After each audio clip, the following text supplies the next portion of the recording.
It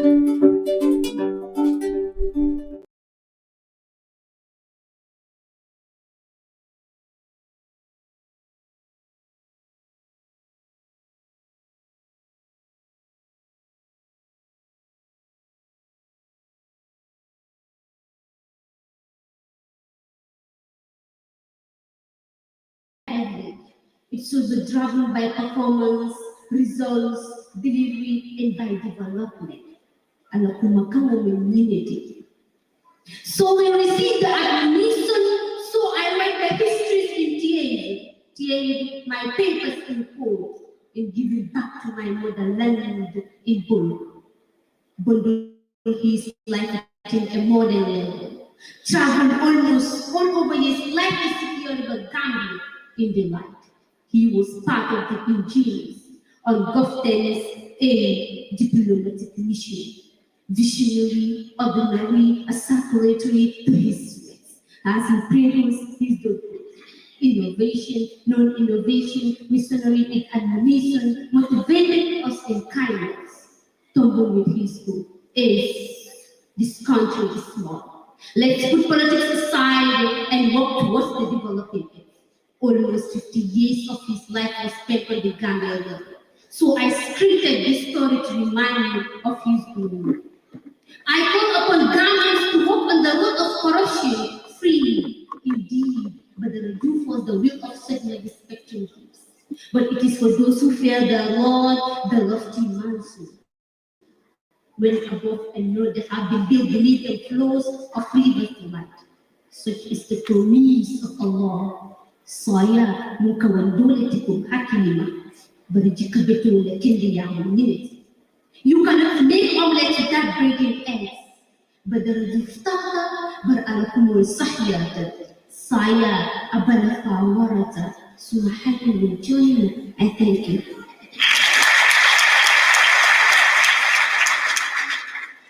I fought, I go. What a thing I thought, a thing I thank, a thing I thought. Na yung fakpa sa nirangkan yung wak si kwan bangin na si rangkan kamting kang estin si rangkan.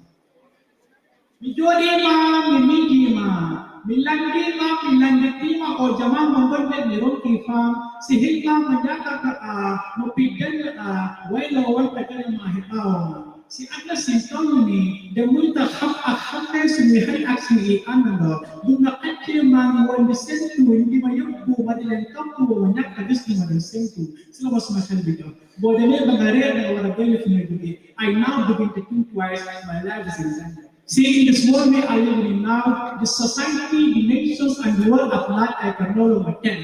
Because those are not to be cell. You are powerless and you are now living in a cell. I have no right, so there is nothing I can tell.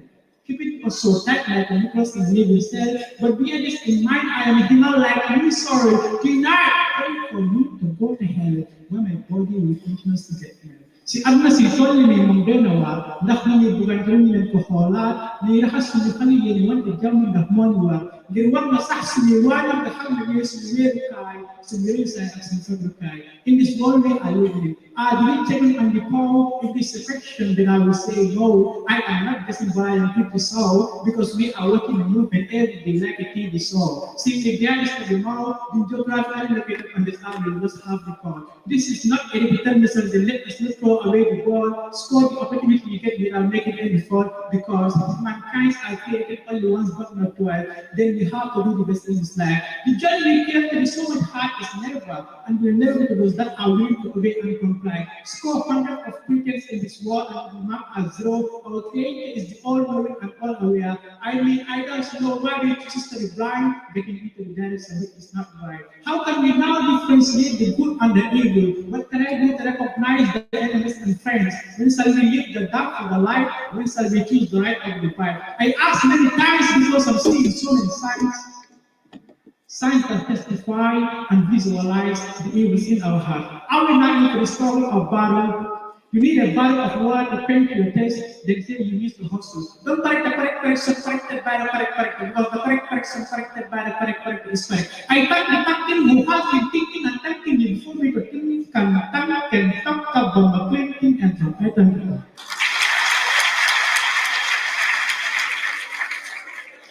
The Gambia today. The Gambia today is a topic necessary to be raised. Every day hearing stories which my mind cannot take, innocent lives being taken yet no justice being played. People dying anyhow and only the police being blamed. Many cases were reported and only few were saved. On which journey are we on, my people? On which journey are we on that has no ending? Every day crime rates are aggravating. The price of goods and services increasing. People of the same gender meeting. Sisters of the society bleaching. Our young brothers smoking. Yet we claim to have peace in our society. What is peace when people are being killed in the streets but they are alive yet nobody sees? How do we have peace when thieves have been freed 48 hours just after they are killed? Being released and eased in the streets which helps to enhance their criminal activities. Why do we choose to ruin the peace that we have in our country? Hoping to live and copy the lifestyle of the Western inventory, neglecting the followed inventors of our ancient local history, which we should have followed to be followers of the followed history. Why anarchy instead of peace? Why not make them women? Why kingdoms should have saved their life to promote our civic duty? Why the enmity in our society? Rape cases approximately 50 on annual basis, most of which is happening in the urban places. Let's know when it's time for politics and when it's not. Till we don't, will continue facing more and more discrimination till the end of our generation, and if the concept is not put into consideration, then I'm afraid it might bring the downfall of our nation. All eyes on the government, but against we governing. If not your relative or mine, then tell me who is governing. We born with the corruption, and that's not concerning, but every day the hatred rate rising like a molten volcano. But again, we have the government to be blamed. Tell me, how can there be a region without the votes of the people? How can a government succeed without the support of its people? Who are those representing us if not our own people? So my people, why can't we select good people to represent us, the people, for a better Gambia and for a betterment of we the people? But the problem is, how can we achieve all these if we are not willing to speak and accept the truth? Who are those murderers out there if not we? The rapists if not we, the thieves if not we, the unmentioned criminals if not we. Lego mahalat di neka sidikati. Sasantin sa mahal di egati, rawan da funia kali yang di kamadi kebuka wat betul tulah belakang. Kairo dia kan lumala fi kaira balyala. Nyo fas dia kan luman sila ala jawyala. Na mansur dia konsultakan lumdalla babatakan kaira balya jawya alam alay tangka. Is bari nakal basal for.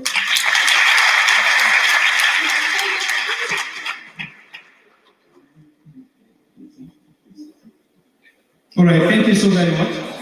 Can I have my? Yeah. Thank you so very much. You did well. Up next, we'll have Aja American Jame, telecommunication engineer with Camtel, GPA regional manager under outside plans. Chief Electronic Engineer Sadaura Karabaj Conference Center. I have the pleasure to invite you, Amika Jame. Please give her a round of applause. And Amika Jame will be talking about the importance of communication engineering and the need for more women's empowerment in the drive. Thank you. You have 5 minutes.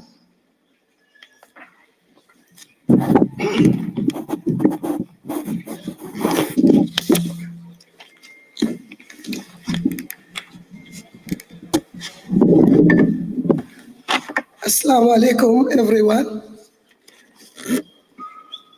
I'm sorry, I got a call 3 days before, but one of my sons taught me that a promise is a debt, so I cannot but come and talk to my sister, Mrs. Saffiatou Joof, attend her program, and also deliver on the team. Good afternoon, distinguished guests on the high table, ladies and gentlemen. I stand on existing protocols to convey my warmest greetings to everyone present here today. It is indeed an honor for me to stand before you and deliver a speech on the importance of communication engineering and why more women should be in this noble profession. Let me talk a little about engineering. Engineering is the application of science and mathematical principles to design, create, build, and maintain structures, systems, devices, processes to solve practical problems. It involves the use of creativity, innovation, critical thinking to develop solutions that meet the need of society. Engineers play a critical role in translating scientific discoveries, innovations into tangible applications that address real-world problems. They bridge the gap between theory and practice, turning ideas into functional and efficient solutions. The field of engineering is broad, and it encompasses various disciplines, including civil engineering, mechanical, electrical, chemical engineering, aerospace, and more. These disciplines address a wide range of applications, from infrastructure development to energy production, communication, and beyond.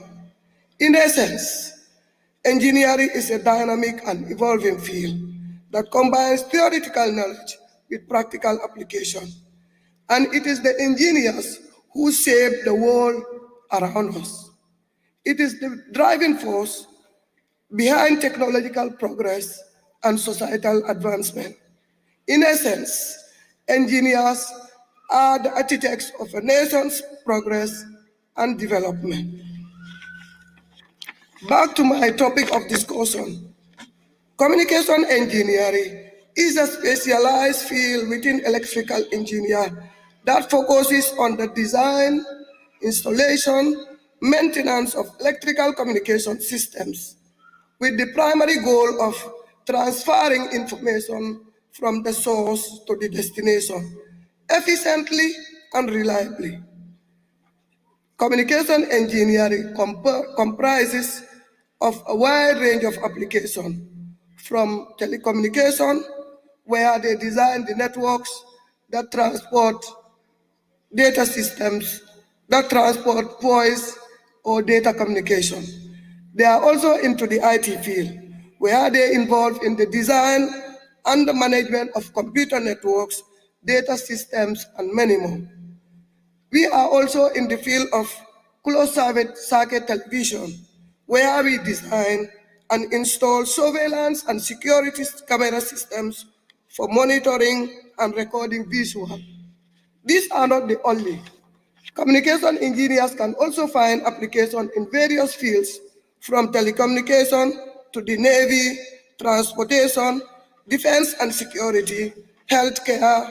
In the universities, we can also be self-employed in the aerospace industry, broadcasting, and media. So communication engineers and communication engineering, we all know how important it is.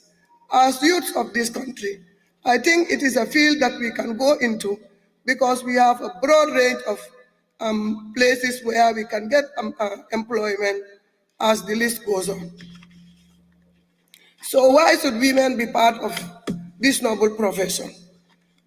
Increasing the representation of women in the communication engineering field brings numerous benefits to both the industry and the society as a whole. And some of the reasons are diversity of perspective and creativity. Gender diversity brings a variety of perspectives and approaches to problem solving. Women with their unique experience and viewpoints can contribute fresh ideas and enhance the creative potential of engineering teams. We are very good in multitasking, and everybody knows that. Women often have the ability to multitask and work well under pressure. In the dynamic field of communication engineering, where projects may have tight deadlines and complex requirements, the skill is highly valuable. Leadership qualities. Women possess an important leadership skills, such as the ability to motivate employees, good working relationship, and take initiative.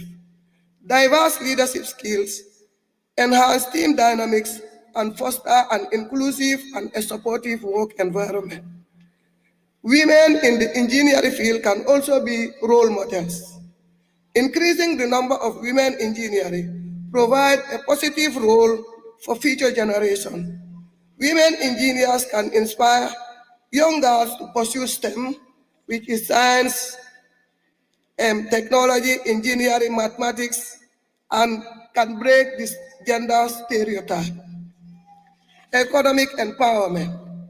Encouraging women to enter and thrive into the communication engineering field contributes to economic empowerment. It broadens the talent pool and helps bridge the pay gap, including more equitable distribution of economic powers. Women in engineering roles can also play a critical role in supporting education initiatives. An educated woman is in a better position to assist her children with their educational challenges, fostering a positive attitude towards subjects like mathematics and engineering. So, encouraging more women to pursue and thrive in the communication field is not only a matter of equity, but also a strategic advantage for the industry, leading to enhanced innovation, creativity, and problem solving. Finally, I will call on all youths. It is imperative for the youths of this nation to embrace the challenges of overcoming the perception that mathematics is a difficult subject. By dedicating themselves to rigorous study in high schools, pursuing careers in engineering at the university level, and as they play a critical role in realizing the country's objective of becoming a digitized society. This proactive approach not only ensures a skilled workforce, but also reduces the reliance on foreign engineering experts on technical projects. The responsibility lies with the youth to shape the future of the nation through their commitment and dedication to the educational and professional pursuit. I thank you all. Thank you very much.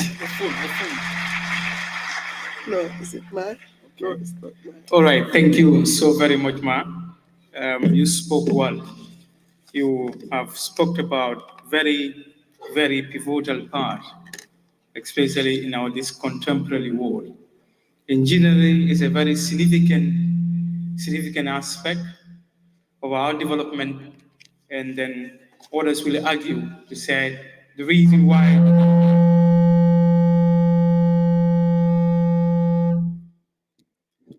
others others will still argue the reason why the Gambia or Africa is still behind is because their inability to pursue and do great in the field of engineering. She highlighted a very essential part, which is, of course, the area of infrastructure. Somebody will also argue and say, even the hall where you are today is pioneer and is, of course, constructed by outside engineers. So these are all reasons, some of the things I believe Madam Jammeh is alluding to ensure that we push as a country, especially the government, to invest a lot in the field of engineering so that at least others can come up and then study the field. She highlighted different types of engineering. It depends on your taste and your passion for the field where you want to study if you want to become an engineer. So she encouraged that we should work very hard, especially students in the high school, to work very, very hard so that they can become the best in the field of engineering, especially the area that is communication. Up next, we'll have Professor Carr. So, he'll be coming. Professor Barry, I beg your pardon.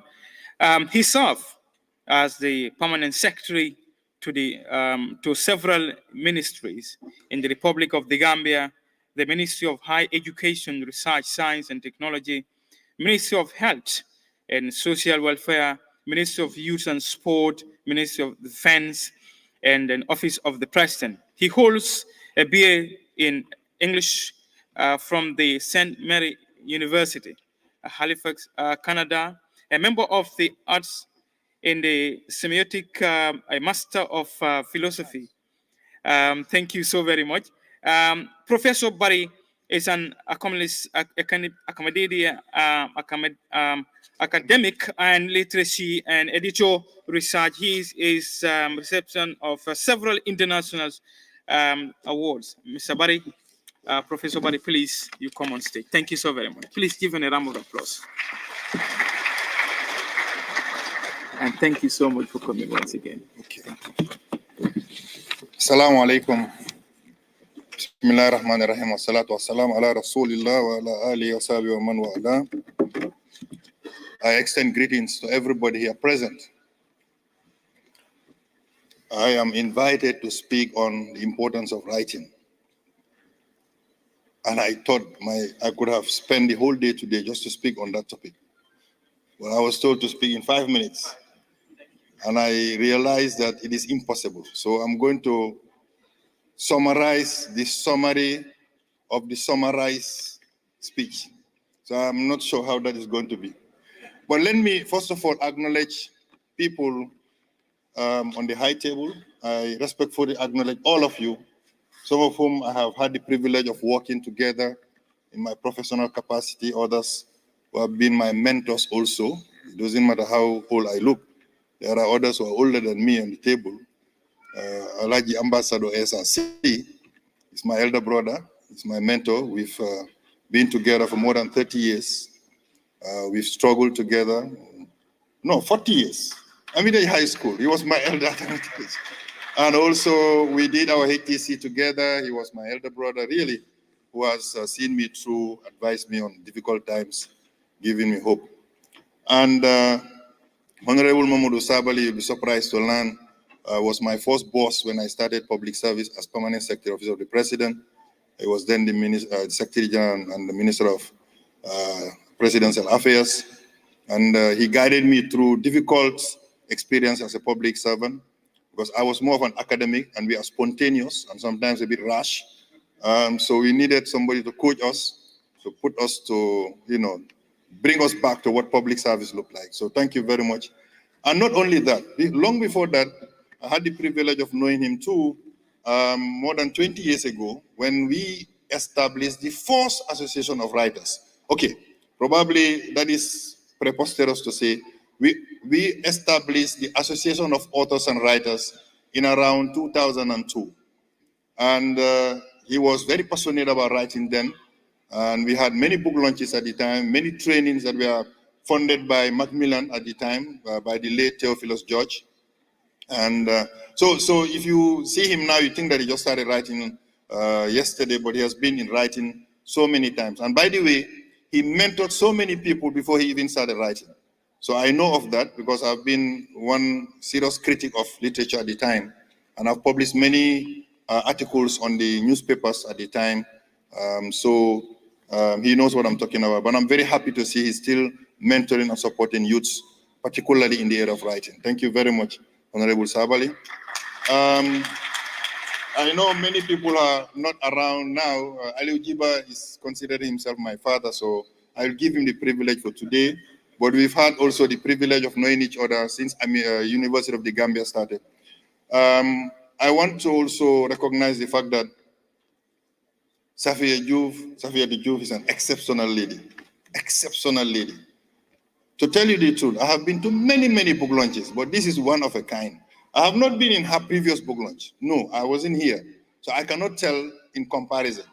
But honestly, I give her great respect for mobilizing in this hall exceptional people, doctors, in numbers, doctors in numbers, on the high table, making them speak in diverse topics, some of which are taught by her poetry. And most importantly, having shares of Islam also on her table to speak about Islam, bringing together a hall so beautiful to look at, so beautiful to glimpse. Really is exceptional. And the other thing is that she's able to mobilize the youths. I've seen a lot of all these small schools and associations and speaking. I told Honorable Sabali, look, I'm so touched because the youths are now taking over things. And this is exactly the dream we had 20 years ago. So to even ask me to talk about importance of writing, I will have to see there are exceptional writers here. For example, what you don't know is that Ambassador C wrote the Book of Thoth a long time ago. He has been classified as one of the first Gambian writers, writing collections of poems. Maybe this is something you don't know. Having been a critic myself, I know what I'm talking about. So we have exceptional writers who are probably in the shadows, who can be mentors of many other writers here. So I'm happy to address all of you, exceptional youths, about the importance of writing. But I'm not going to go into all of this. I'm just going to start by saying that the collection of works that Saffiatou Joof has shared with us today in the words of war, if I'm not, yeah, it's words on war, sorry. It's an exceptional collection. You know, we've been talking about Palestine, ongoing event, and I saw a poem on Palestine. So I'm really impressed. That means she is really writing on contemporary issues. She is writing on issues affecting the youth. She is writing issues that are misconceptions about the deen. She's writing in so many things, but it's not for me to say. I'm so Ambassador SRC, who is going to do the book review, is going to have time to do that. But if you ask me the importance of writing, the first thing I'm going to advise anybody who wants to write, anybody, is that, that's good, is that you have to read. Well, I'm going to make it a joke. There are 3 advice I'll give you. The first advice, you have to read. And you ask me, what is the second advice? You have to read. What is the third advice? You have to read. Because you see, the whole problem with our generation now today is that we are really motivated to write, but we do not read. You see, I'm speaking off the cuff. I'm not even writing a speech. But the fear of speaking off the cuff is that you have a fear of speaking good English. You cannot have good English if you don't read, if you don't build your background in English. You cannot speak your local language if you don't develop your local language and speak it effectively. And I could have probably even done this in French. I'm sure Ambassador C would have agreed that I would have also spoken French. That would have also made you envy that I'm speaking French that good.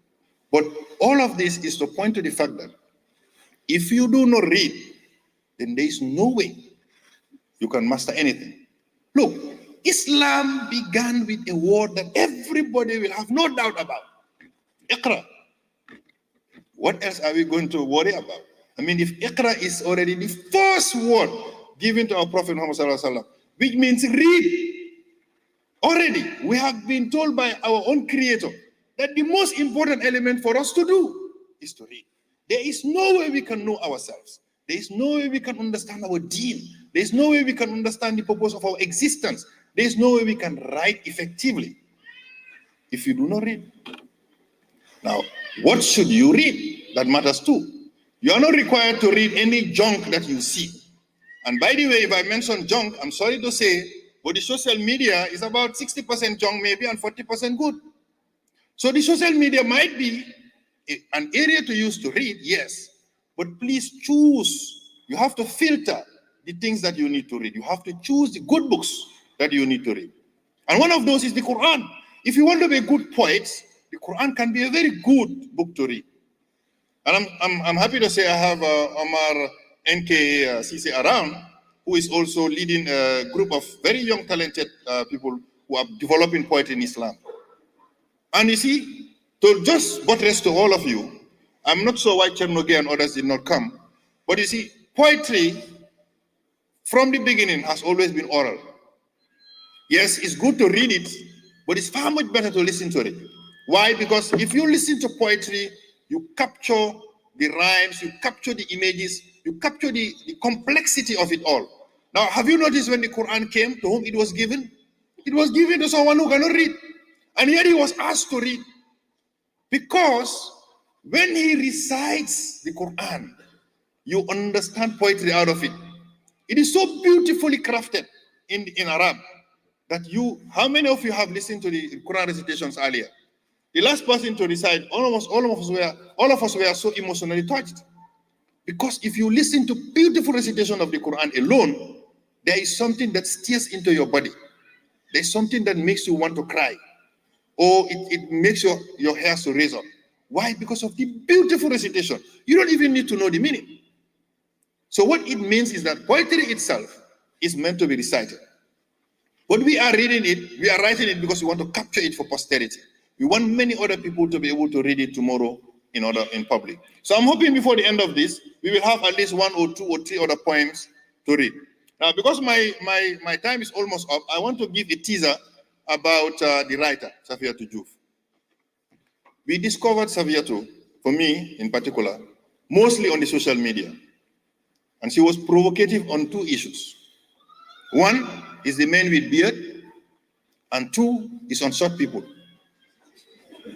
I'm sorry to say, I'm a man with beard, and I have to tell you, I'm happy to see that she has got a poem on the beard. I'm sure you will read it. Very, very beautiful. And it also, I think, gives her a reminder of her own father. But I was disappointed that she did not say anything about the short people. Because apparently, she is still targeting the short people here. How many of you are short? Can you stand up? Short men. Short men, stand up. Short men, where are you? They are afraid to stand up, Saffiatou. Anyway, thank you very much. I'm impressed by Saffiatou's work. I wish I had more time to elaborate on this, but I have to assure you that I am deeply honored to be a part of this, and I congratulate you very much for the work that you have done. Assalamu alaikum. All right, thank you so very much, Professor Barry. So once upon a time, when we had the boat come from Banjul to Lameng Lodge, Professor Barry was with us. He spoke very diligently and very professionally and very inspirationally. So today as well, he said there's a need for reading if you want to become a good writer. The unfortunate part, some want to become writers, but they don't read. And today he's encouraging and challenging them to read profoundly and then intensely. That intensive nature of reading will give you a wider perspective of issues, and this will make you a very good writer. 3 things that he alluded. He said 3 advices he has for those that want to become good writers or want to be writers. Number 1, he said you should read. Personally, I was thinking he would say another thing. The second point, he said you should read again. I said to myself, something is coming up. And the third thing, he said you should read as well. So 3 things all focuses on one central pillar, which is, of course, reading. Thank you so much, Professor Barry, for putting us in front. Up next, we have Ibrahima Sabali. Ibrahima Sabali will focus on migration and employment. Please give him a round of applause.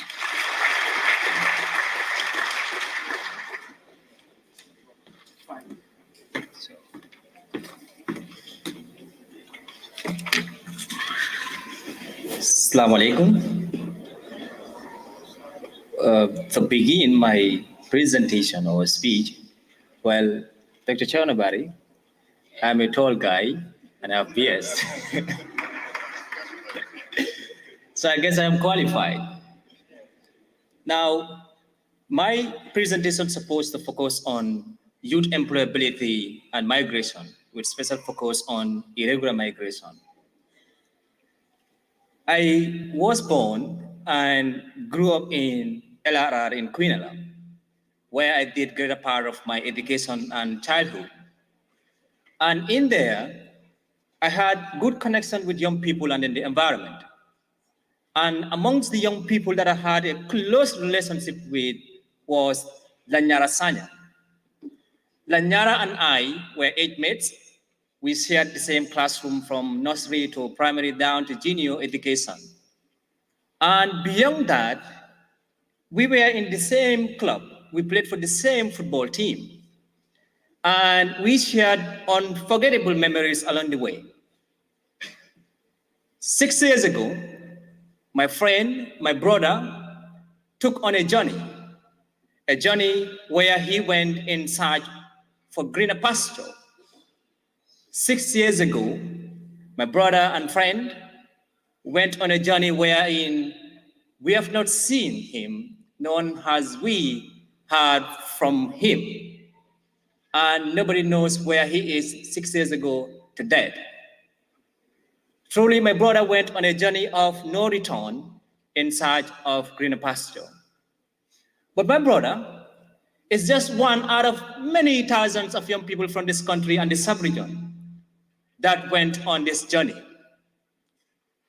According to the reports, in 2021 and down to 2022, and in fact, when we go back from 2000 to 2017, over 33,000 young Africans died in search of greener pasture, in search of better life and better opportunities. Ladies and gentlemen, and distinguished guests, does it not concern you when our very own brothers and sisters do not see hope and will prefer death than living in this country? Does it not position you in a situation wherein you have sleepless nights because someone, somewhere from this country may lose their life in search of better life somewhere? Does it not also bother you that the very hope of this society, the cream of this society, the young people that are supposed to elevate this country to the development, to the dreamland, do not see, nor feel hope? People see hopelessness in this country, and that is one very reason why young people do not feel safe here, that they want to embark on a journey wherein they know their lives is going to be at risk. But regardless of those situations, regardless of the risk there, they still want to go. We have lost great brains. We have lost great skills. We have lost immeasurable talents, visions that, if nurtured and given the breath of life, can transcend limits and register unlimited success and development in this country. Ladies and gentlemen, it is high time we as a people, we look inward. It is high time we take actions to liberate ourselves and our society. But it has to start with our very own selves. We as a society, we torment our young people, we pressure them, we compare them with other young people in the abroad. We force these young people. We serve as a push factor in this society for young people not to feel comfortable in their very country, and they would want to live and vacate this country because of our very society that's supposed to comfort them. We as a people, we are supposed to serve as each other's keeper, support each other, mentor our young people, and give them that mentality that they can make it regardless of the situation or the locality that they find themselves in. But beyond that too, our country needs to look into our education system. Education and skills acquisition has to be looked into. Our education, the very people that are termed as educated people, serve as a liability in the society. These are the people that have graduated from universities, but all that we do is to go out there seek for employment from institutions that are already created. Our education do not position us in an environment where we can use creativity to create and invent things that can employ us and employ other young people in the country. We had gained our independence in 1965, and the same year that Singapore gained their independence. Singapore has no natural resources. They have water bodies, we have water bodies. In fact, we have some natural resources. But do you know what set us apart? Singapore has manifested leadership from independence to date. Leadership and good governance. They see human resources as the most important facet of any meaningful development. They invested in education. They make sure that their education is industry-driven, education that is need-based, education that empowers young people to think beyond their current situation and invent ideas, and of course, industries that employ them and the society. They prepare their young people for the life ahead, for the industries within and beyond Singapore. Right now, they are one of the most developed countries in the world. Our leadership, our good governance have to be looked into. Our government has to take charge. The government as the duty bearer has a responsibility, both legal and moral responsibility, to make sure that our young people feel safe in this country. We should make sure that our government hold institutions. The Ministry of Youth and Sports has to empower young people. The funds that we create, the funds that we mobilize, the policies and programs must be implemented in the most judicious way. And we as a people, we should make sure that we hold ourselves and our governments into account and make sure that there's transparency and accountability across the board. We must serve as a support base to one another to ensure that we feel safe in this country and development is registered in the most beautiful manner. Because I'm given 5 minutes to speak, I would want a concert here. Thank you. Assalamu alaikum. All right, thank you so very much, Ibrahim Sabali. He's one of the leading youths in this country. He has trained a lot of youngsters. His topic was basically on migration and employment. He started from a very sad story from his brother until today. He's yet to return, and he described it as a journey of no return. He equally cited the sample of Singapore. Some of Singapore's development is something that we can learn from. Some of our early scholars have got the opportunity to learn in Singapore. I will have one of them to come on this particular platform or this podium to share some word with us. He equally challenged the government to create the opportunity for the youths so that all what is good for national development could be realized in no time. Thank you so much, Ibrahim Sabali, for taking us through that important one. Up next, I have the pleasure and the honor to invite a senior lecturer, former president of the Staff Association at the University of the Gambia, and of course, a highly respected scholar in the School of Business and Public Administration at the University of the Gambia, Dr. Ali Jiba, come on stage. Thank you so very much.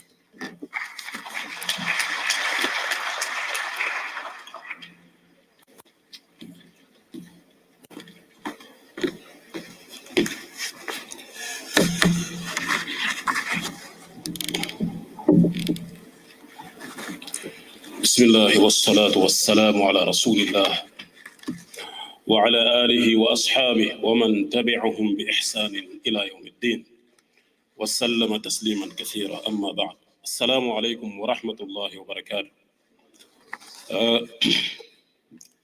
Before I thank anyone here, I would like to thank my first lady seated right there, because without her I would not have dressed very well to stand before you.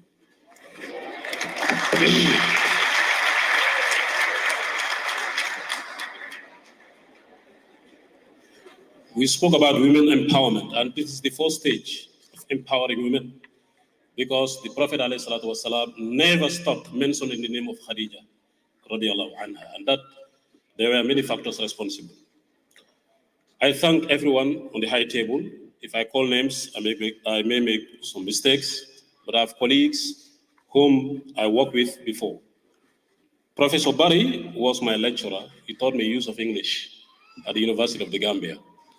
And Ambassador C, this is the first time meeting you. It's a pleasure meeting you. Honorable Mohamed Sabali and others, they were my colleagues, and up to now, we are working together in many areas. Our Sheikh Kebucham, also is a colleague, and the rest of the members on the high table. My colleague also at the University of the Gambia, Dr. Marina. I thank everyone for attending this important event. And I thank Saffiatou Joof for the invitation. Mr. Chair, this is not an event of 5 minutes.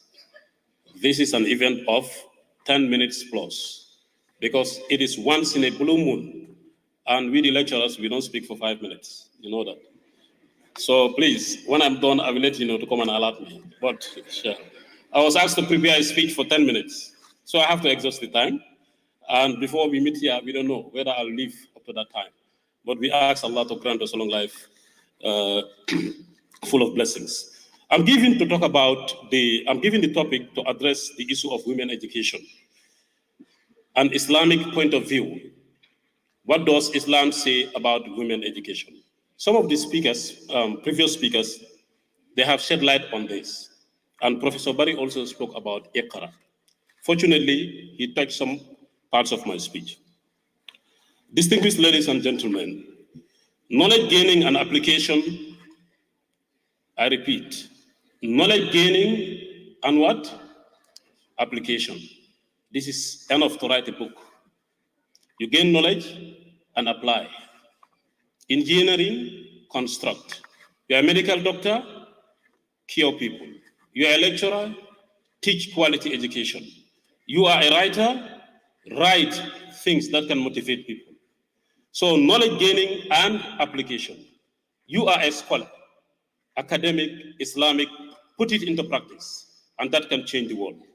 So knowledge gaining and application is a fundamental necessity for all, and Islam ordered the acquisition and dissemination of knowledge as obligatory upon its believers, irrespective of gender, both men and women. The aim of education, according to the Islamic perspective, is to produce a decent human being who is talented in delivering his or her duties as a servant of Allah subhanahu wa ta'ala and as his Khalifa on earth.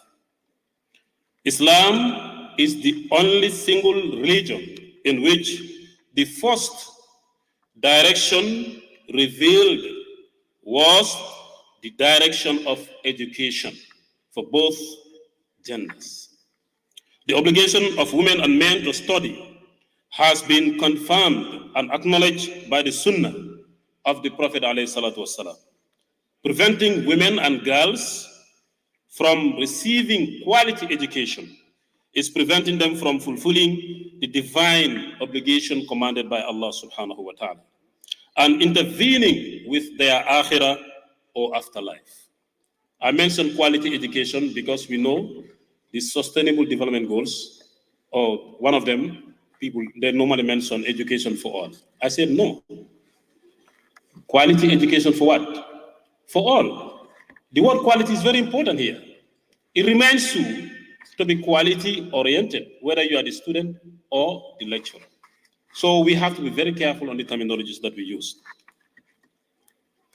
In effect, the magnificent Quran clearly states that women have equal right to acquire knowledge or be educated to assume the status of the righteous people due to their possession of knowledge and understanding that leads to the obedience of Allah subhanahu wa ta'ala in all aspects of life, spiritually and practically. Historically, women and girls have been subjected to social injustice and educational dispossession. They have been victims of ruthless power struggles for centuries in all societies and cultures around the world. Sadly, but truly, many societies, including some Muslim societies, continue to exercise this patriarchy in different forms, such as the denial to quality education, unequal salaries compared to men in workplaces, forced marriages, and prostitution, among many others. Islam frequently recognizes the dignity and rights of women and girls. Part of his legacy, the Prophet ﷺ, came at a time when the Arab society was When the Arab society, like so many imperial societies at that time, was rife with abhorrent practices against women and girls. He preached Islam, liberating women and girls in every walk of life, education being a prime aspect. The first Quranic revelation states, اقرأ باسم ربك الذي خلق خلق الإنسان من علق اقرأ وربك الأكرم الذي علم بالقلم علم الإنسان ما لم يعلم. That read in the name of your Lord. اقرأ. O Muhammad sallallahu alayhi wasallam, read in the name of your Lord. O Muslims, read in the name of your Lord. O the woman, the girl, the boy, the man, read in the name of your Lord. All believers in Islamic monotheism, read in the name of your Lord. Who created man from a clinging form. Read. This will be disobeyed for the meantime.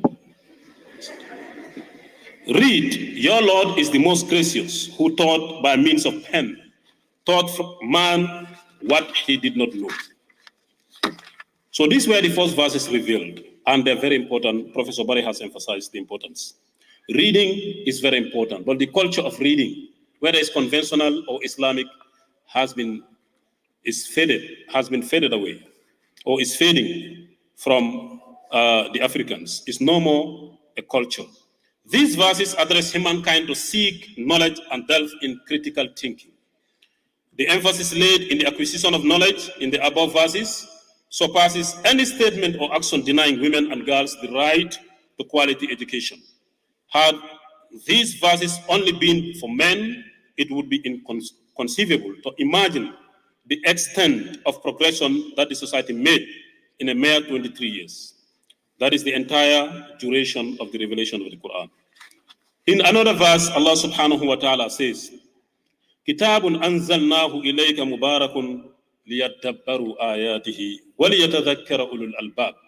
He said, this is a book, that is the Quran, we have sent down to you, O Muhammad sallallahu alaihi wasallam, full of blessings, that they may ponder upon its verses, and that men of understanding may remember. Full of blessings. It is said, Al-barakatu lil mutabarrikin. Allah could have said, Kitabun anzalnahu ilayka liyadabbaru, without mentioning al-barakah. He's telling you, go and read if you want to achieve blessings in this dunya and the hereafter. That's why the saying goes, Al-barakatu lil mutabarrikin. Blessings is for those who seek blessings. So one of the means is reciting the Quran, ana al-layli wa atraf al-nahar, in the morning and evening. Mr. Chair, it is important to mention that the word men in these verses, or in this verse, refers to humankind as it does so in several places in the magnificent Quran when Allah subhanahu wa ta'ala addresses humanity. These and other verses inform the readers and the audience in this August gathering that engaging in critical thinking is a moral obligation on both men and women. The magnificent Quran repetitively reminds people to ponder, think, analyze, using their mind power to contemplate and understand, whilst making no distinction between men and women. In relation to the Prophet's statement, sallallahu alaihi wasallam, regarding the seeking of beneficial knowledge for both genders, he sallallahu alaihi wasallam said, "Talabul ilm faridatun ala kulli Muslim." Seeking knowledge is obligatory for every Muslim. I will skip the other hadith. Two important themes around education have emerged in the above prophetic narrations. From the first hadith, we infer that education is not a right but a responsibility on every Muslim, men and women. I will now assess the intellectual abilities of two wives of the Prophet ﷺ, since this topic centers around women education, Khadija and Aisha. I will conclude with that. Khadija bint Khuwaylid, the first wife of the Prophet ﷺ, was a wealthy tradeswoman, the richest woman in Mecca at that time, who exported goods as far as Syria. To manage her large business, she employed several males, including the Prophet ﷺ, and to do so then in Arabia, necessitated that you have a high level of understanding and wisdom. The second woman was Aisha bintu Abi Bakrin. The youngest wife of the Prophet ﷺ was very talented and possessed an incredible memory. As a Muslim scholar, she is credited with narrating more than 2,000 hadith and was noted for teaching eminent scholars, both men and women. She had a great love for learning and became known for her intelligence and sharp sense of judgment. Her life also substantiates that a woman can be a scholar, exert influence over men and women, and provide them with inspiration and leadership. So the example of Aisha radiallahu anha in promoting education, particularly education of women in the laws and teachings of Islam, is a hallmark in the female education. Because of the strength of her personality, she was a leader in every field of knowledge in society and in politics.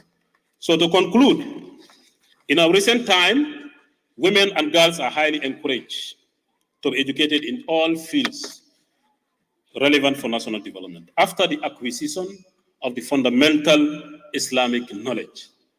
After the acquisition of the fundamental Islamic knowledge. Because that knowledge is a light. It's the one that is going to tell you this is halal and this is haram. As the Wolof says, Khalis mo momul, wala alal bo momul, num santa bulkolal. This, you can only know this when you apply Islam in your daily lives.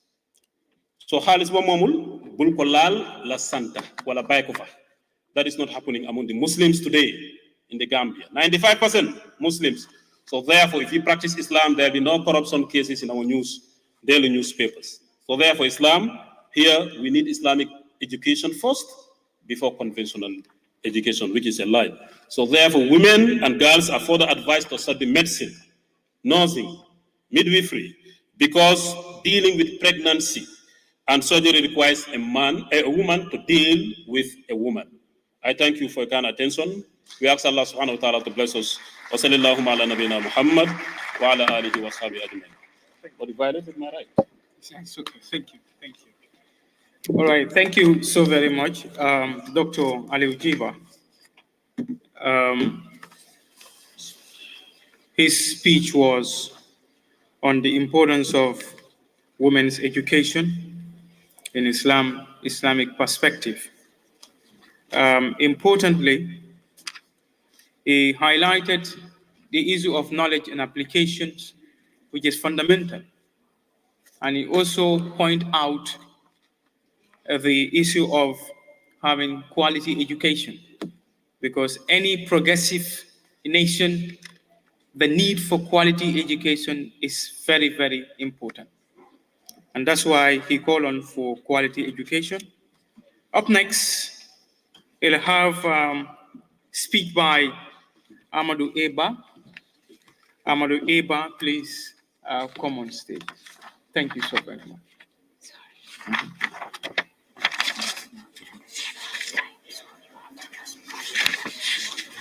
Amadou, please, you try as much as possible to help us with only 5 minutes. Thank you so much.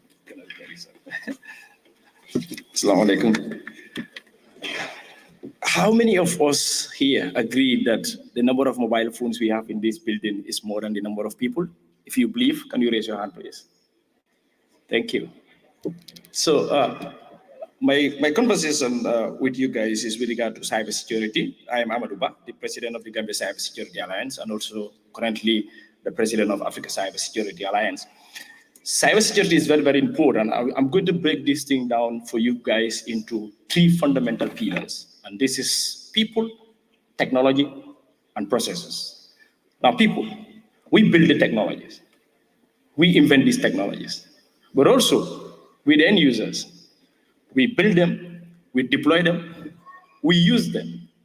Why is these 3 very important things important for us to take into consideration? We build technologies, we deploy them.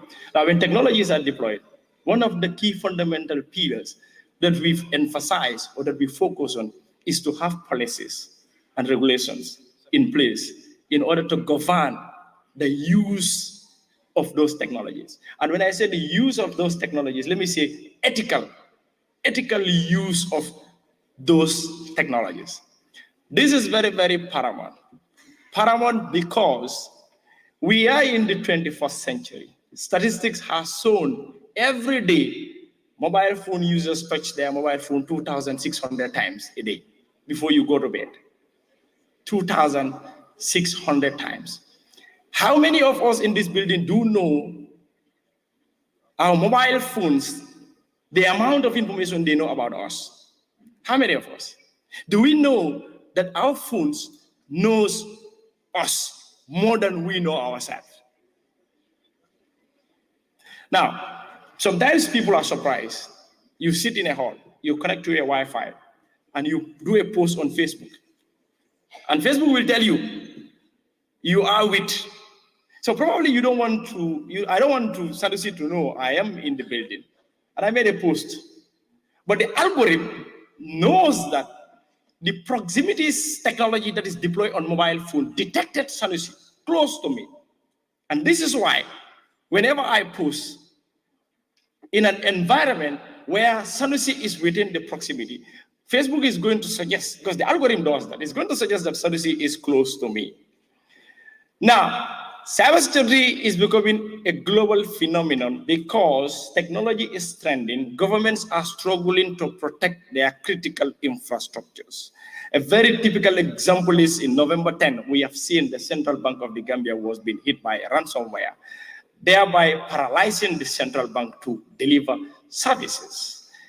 Now, that is a critical national infrastructure. We have also recently seen the National Water and Electricity Company, NAWEC, they're rolling out fiber cable to all their transmission centers, their transmission lines. What are they doing? They're connecting the transmissions to fiber optic cable, connecting it on the network. What does that place? It means now those technologies are also going beyond the controllers of NAWEC. Now, if we wake up one fine morning, NAWEC is not able to offer gas power services to Gambians, what do we think will happen? Because probably they have been hit by a cyber criminal. Or we wake up one fine morning, we realize all our 4 GSM companies are down. No communication. A friend of mine who is a Nyominka keep telling me that Najarango, muna atol membe ni cyber security kono fo bouton tije ba mo se mem fano lun kilim pour mobile ol be tenku. And I looked at my Nyominga friend and I was like, if you come to Jara, I will show you how to do that. So it is important for us to take cybersecurity seriously. In our organizations, we advocate for cybersecurity awareness, and also we put pressure on government to ensure that policies and regulations are formulated to ensure the citizens in the Gambia are protected. But looking at the recent trend, we have seen the Ministry of Communication and Digital Economy is doing a fantastic job in formulating policies. The Gambia have never had a cybercrime law, a full-fledged law of its own. We used to have what we call the Information Communication Act 2009, which section 63 to section 67 talks about cybercrime at a very, very minimal stage. It doesn't even address the emerging cyber threats that are coming. Now, we have advocated for policy formulation to have a full-fledged cybercrime law for the Gambia. And now we have a full-fledged cybercrime bill that is being formulated, and it is waiting to be a law. Probably by 2024, we'll see a new cybercrime law. We have seen companies and organizations and institutions doing serious data harvest in our country. When I say data harvest in our country, meaning why are we so concerned with the amount of data that companies collect from us? Yes, because you don't want to be easily identified. You don't want to be easily noticed. But know that the amount of data that you are providing. In the Gambia, I always tell people, Gambia is one of the easiest countries to profile people than any country you think of. Why? Because we provide this information, we provide this data on the internet. And it's easy to extract this data in order to profile us to know what we are engaged into. So it's very, very important and paramount for us to take cybersecurity very, very seriously, because no nation can grow in the 21st century without these things. Now the new trend is we are talking about cyber diplomacy. Why? A cyber criminal sits in Dakar, in the city of Senegal, and hack into Gamtel and paralyze Gambian system. And this cyber criminal is being identified. What are the international laws that we need to follow to ensure that individual is extradited to the Gambia to face the full force of the law? That is where cyber diplomacy comes in. How do we protect our cyberspace? How do we ensure we build the capacities of people that are bound in this very, very important position? The time given to me is very, very short, but there is a lot that we can talk about. And when I came into this hall, I checked my access, my Wi-Fi on my phone. I noticed almost over 38 mobile phones are broadcasting their wireless. That is a serious security breach because anybody can compromise those wirelesses in order to have access to your phones and extract very sensitive pictures that are personal to you in order to blow it on the internet and create some situations for you. So on that note, I would like to seize this opportunity to thank Saffiatou. Honestly, she's an amazing woman, and we need to encourage her into the endeavors she's doing. She's currently serving as the Secretary General of the Gambia Cybersecurity Alliance KM chapter. So we're really proud of her, and it's an honor being here sharing this information with you. Thank you. Thank you so much. All right, thank you so very much, Mr. Ba. Thank you. Up next, can we have Mohammed Baji for the Quranic recitation? Mohammed Baji, please, if you are here, please come forward. Mohammed Baji. Please give him some motivations. Clap for him will be fine. A clap. Where is Mohammed Baji? Mohammed Baji.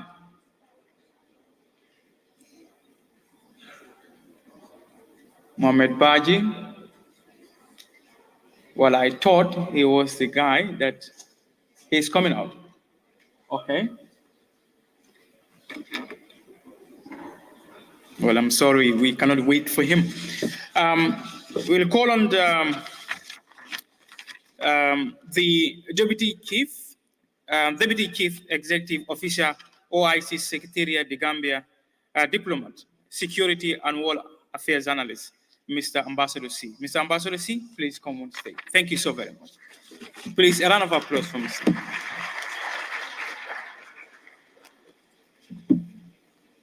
Thank you.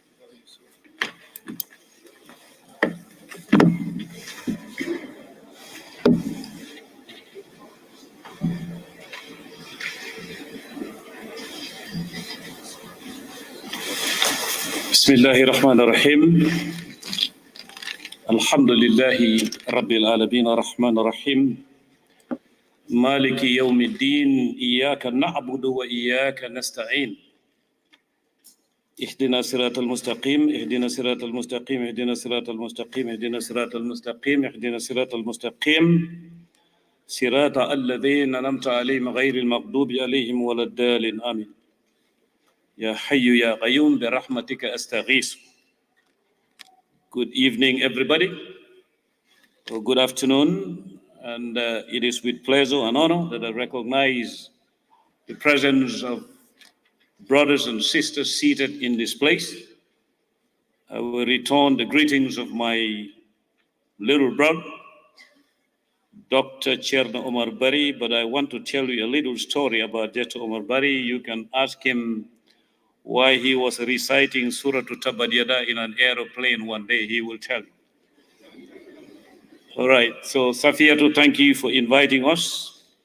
And thank you to every other person, Dr. Baji. Yes, you're right. This is the first time we're meeting, but I don't regret meeting you because you've touched my heart with the way you were giving us worthy stories that we should know. And thank you, everybody else. And to the youth who are seated here, I say welcome for us to meet and speak. And then we will use the meeting and speeches to prepare our deeds. But I want to surprise Saffiatou, like I did last year, but this surprise is more powerful. Before I go into the speech prop, I have a poem for her. And the poem is called Words as Cords, Not Swords. Words are cords, words are swords, words like weapons, and tools are only obedient to the holder. Words as cords do tether or release what is evil and what is civil in speech or deed. Words walk, words walk. Words work on the duties and tasks minds are assigned to complete.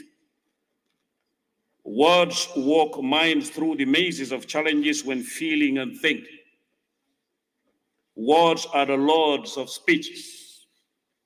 Words are the gourds filled with water. Words are what we fill our intentions with to quench the thirst of essence in sense. Words are the pipes to pump the water that puts out flames rising from emotions and intentions. Words tame the emotionally charged talkers, writers, and actors on the theater of humanity. Saffiatou Joof's words are not swords. They are cords to tether the agile horses galloping and pulling the chariots that are surging towards destruction in this world. Her words say nay to what slays peace and harmony in society. Saffiatou Joof says words on war. She's not spitting on anything good, but she's spitting on war. Where war, conflict, tension, turbulence, and difference are raw and crude, words, including her words, filter them to suit our desires to remain stable, able, and capable to lodge progress. Author Isa Bakar C. Poem is dedicated to Saffiatou Joof, whose book, I am here to review as it pleases Allah, here at Sadauda Kairaba Jawara International Conference Center, November 18, 2023. My brother was up when I was, sending my greetings, Mamadou Sabali. Many people would be surprised, but we share a lot as far as writings, and we have liked each other for a while now. But we only stop at literary context and critical thinking, and that's it. Because when I shift from there, I don't know whether he can speak fuller, but I know that when he speaks Quran, I said, Mamadou, you see, you make some ustasis feel little, man. You need to reduce the volume a little bit. All right, so now we proceed. We now depart from the solid foundation of critical thinking. I'm not very good at writing speeches sometimes, but Mr. Barry reminded me that, you see, preparation helps.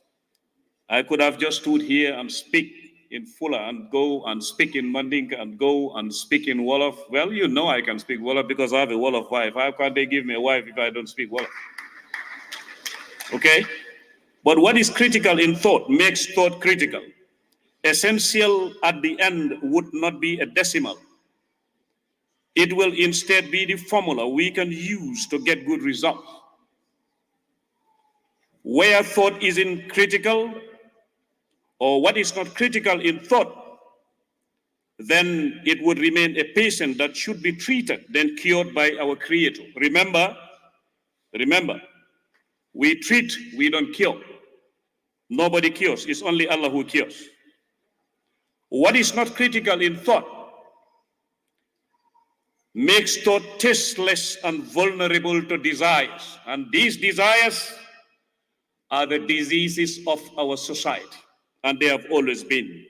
They are the causes of war. They are the causes of extremism. They are the causes of fanatical views. They are the causes of emotionally charged reactions that cause war. Hence the reason why a French philosopher said, la pensée avec le désir n'est pas une pensée pure. Thought with desire is not pure thought. Where does thought itself reside? It resides in the mind. It is in that very mind where war and peace are made. It is that mind which announced to the world the presence of great prophets, scientists, thinkers, and anyone society recognizes for having gone above and beyond in whatever you do or whatever you say. Both go together though. People blame speeches sometimes, they blame deeds sometimes. No, you can't do that. They are two opposite ends of a coin. You speak, you do.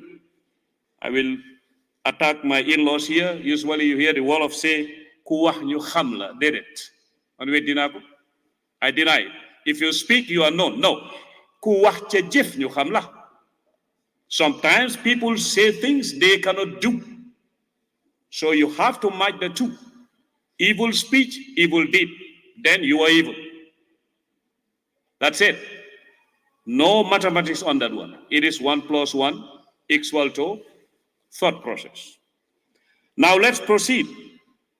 In the first part of the book, I read it because Saffiatou, you know, the problem with Saffiatou is that she entered my own house and I didn't know that she's a very good friend of my daughter. And that person kept on calling me since 8 a.m. Father, don't forget about Saffiatou's book. I said, okay, I will not. What I yejit. Now, first part of the book is where Saffiatou has genuinely recognized men and women of our society, who this society and this world owes a lot. And that's a fact. Facts cannot be disputed. Everybody is entitled to your opinion, but I don't think you will claim to be entitled to your own facts. No, you cannot. We owe them a lot while they were alive and still owe them a lot more after they have left this earth. One of them is my own brother, my own Kotor, my own Maunam, whom I miss so much, because I missed the joke when he used to use his index finger and tell me, Sumalati, Sumalati, and that is Dr. Badara Aliou Joof. May his soul rest in peace. Saffiatou's words are oozing from the spring of a pure heart and an analytical mind, where mind is to be tackled within the following paradigms. You can visit the books of intelligence gathering, maybe they can tell you that, but we can come back. One is what is analytical in it, in the mind, what is analytical in the mind.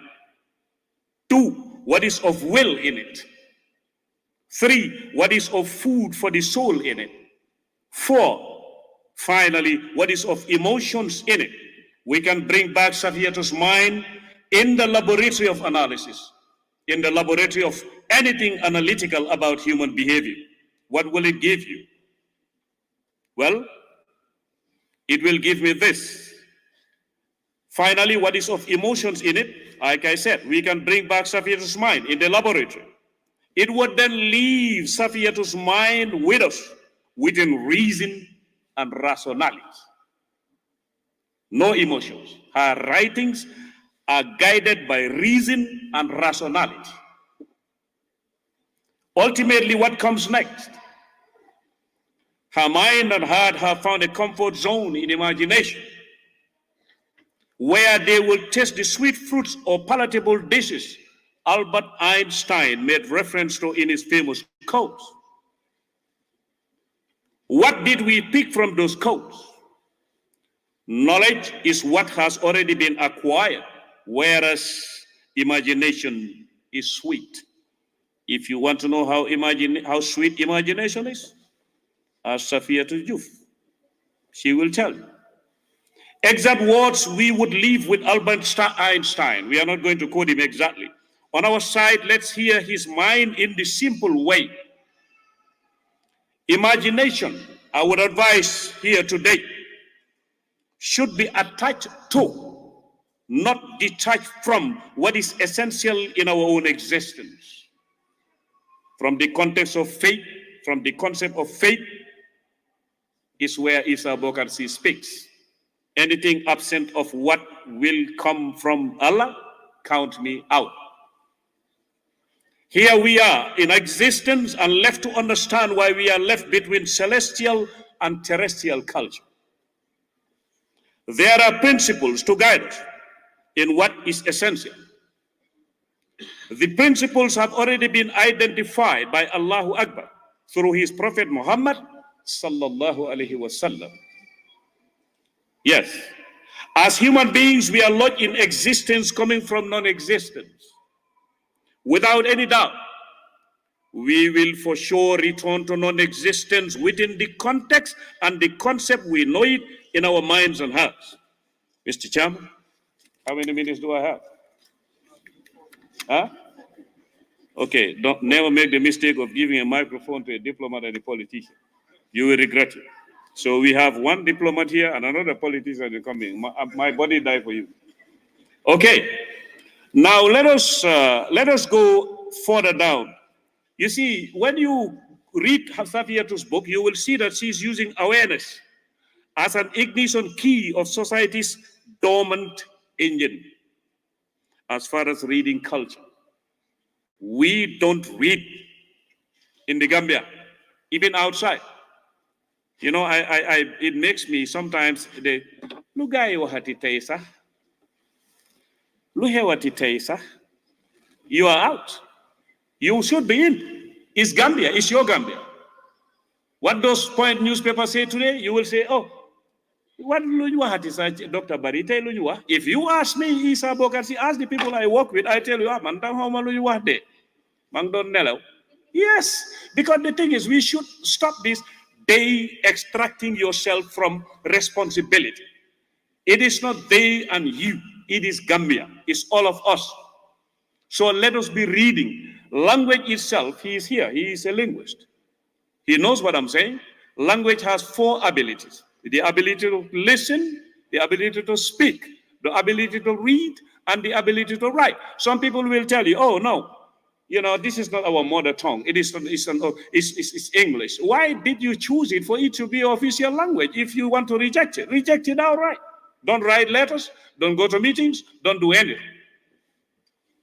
And let's go back to where she is running through and then talking about society. I will just go quickly because I have 4 minutes. You know, I always say this, you are the youth, you are the ones who read, write, do. Before you assume roles of being people who are going to do things for your country, there is something I have carved, and I want you to listen to this. In the Gambia, whether you are an international organization, whether it's at the hospital, whether it's at the office, or wherever it is, we are very good at MMF. Meeting, minutes, and file. But we are not good at MMI. Meeting, minutes, and the implementation. So let's be meeting and then implementing. But make sure that the files do not remain preys or captives of cobwebs. Thank you.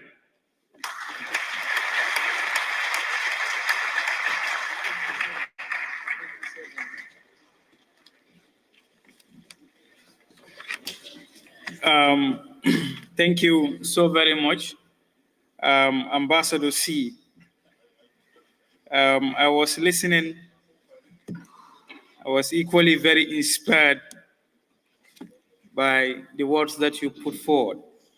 Up next, we'll call on the keynote speaker for this occasion. He was raised in Nyamina, Kudang, attended St. Augustine High School, where he became a head boy at the time. Attended International Islamic University in Malaysia, where he obtained a bachelor's in honors degree in economics. He is a chartered accountant where his experience in banking. He is the founder and the CEO of Jolos Tutors, where he trained almost about 20,000 students over the last 20 years. He's an executive secretary to the Ghana Commission tasked to investigate the former President Jammeh. He was the presidential candidate in the 2021 elections before joining the PDOIs. I have the honor and the privilege to invite Alaji Mamadi Kurang to speak on the importance of skill education in our modern day society. Mr. Kurang, I still insist that we are giving you 5 minutes. It's 10 minutes on paper. Assalamu alaikum. Thank you very much, Mr. Chairman. I think you gave me 5 minutes or 10 minutes. So maybe I understand that you want to add another 5 minutes for a teacher and a politician. it will be the first time to speak only for 5 minutes. But I'll take my 10 minutes and I'll see what you can add to that. Well, ladies and gentlemen, it seems that I am one of the few people without beard on that high table. But I know that it only takes me 4 days or 5 days to grow something. All right, before I proceed, I must acknowledge the members of the high table, distinguished guests. I think we have a special panel, a special day to celebrate poetry and to celebrate the power of the spoken word, the power of the written word. My special recognition of our ustas here. I was there on that day when my nephew was going through his ritual to memorize the Quran in his institute. And as a teacher and somebody who runs a school, obviously, if you see a Quranic memorization institute, what I was thinking that night while I was sitting there for 4 hours and 5 hours is how much it takes, the infrastructure, putting the teachers together, the curriculum, in order to produce one Hafiz al-Quran, 10 and 100. So Jazakallah al-Khair, mashallah, ya Ustaz, you are appreciated and you are loved by this country. The power of the spoken word. Today we're here to celebrate words. And how much more can we go? 1,400 years ago in Mecca, in the middle of the Quraysh, who at that time did not believe, there was Muhammad sallallahu alaihi wasallam.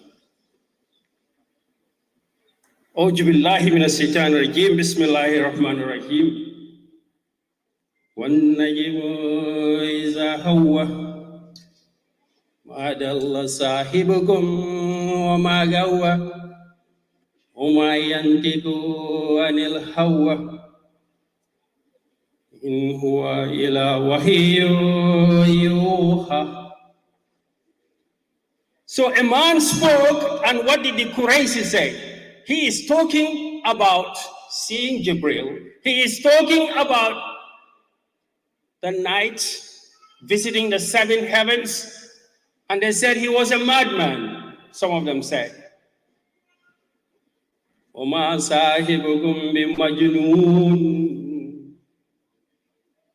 وَلَقَدْ رَآهُ بِالْأُفُقِ الْمُبِينِ وَمَا هُوَ عَلَى الْغَيْبِ بِضَنِينٍ وَمَا هُوَ بِقَوْلِ الشَّيْطَانِ الرَّجِيمِ فَأَيْنَ تَذْهَبُونَ. He wasn't a madman.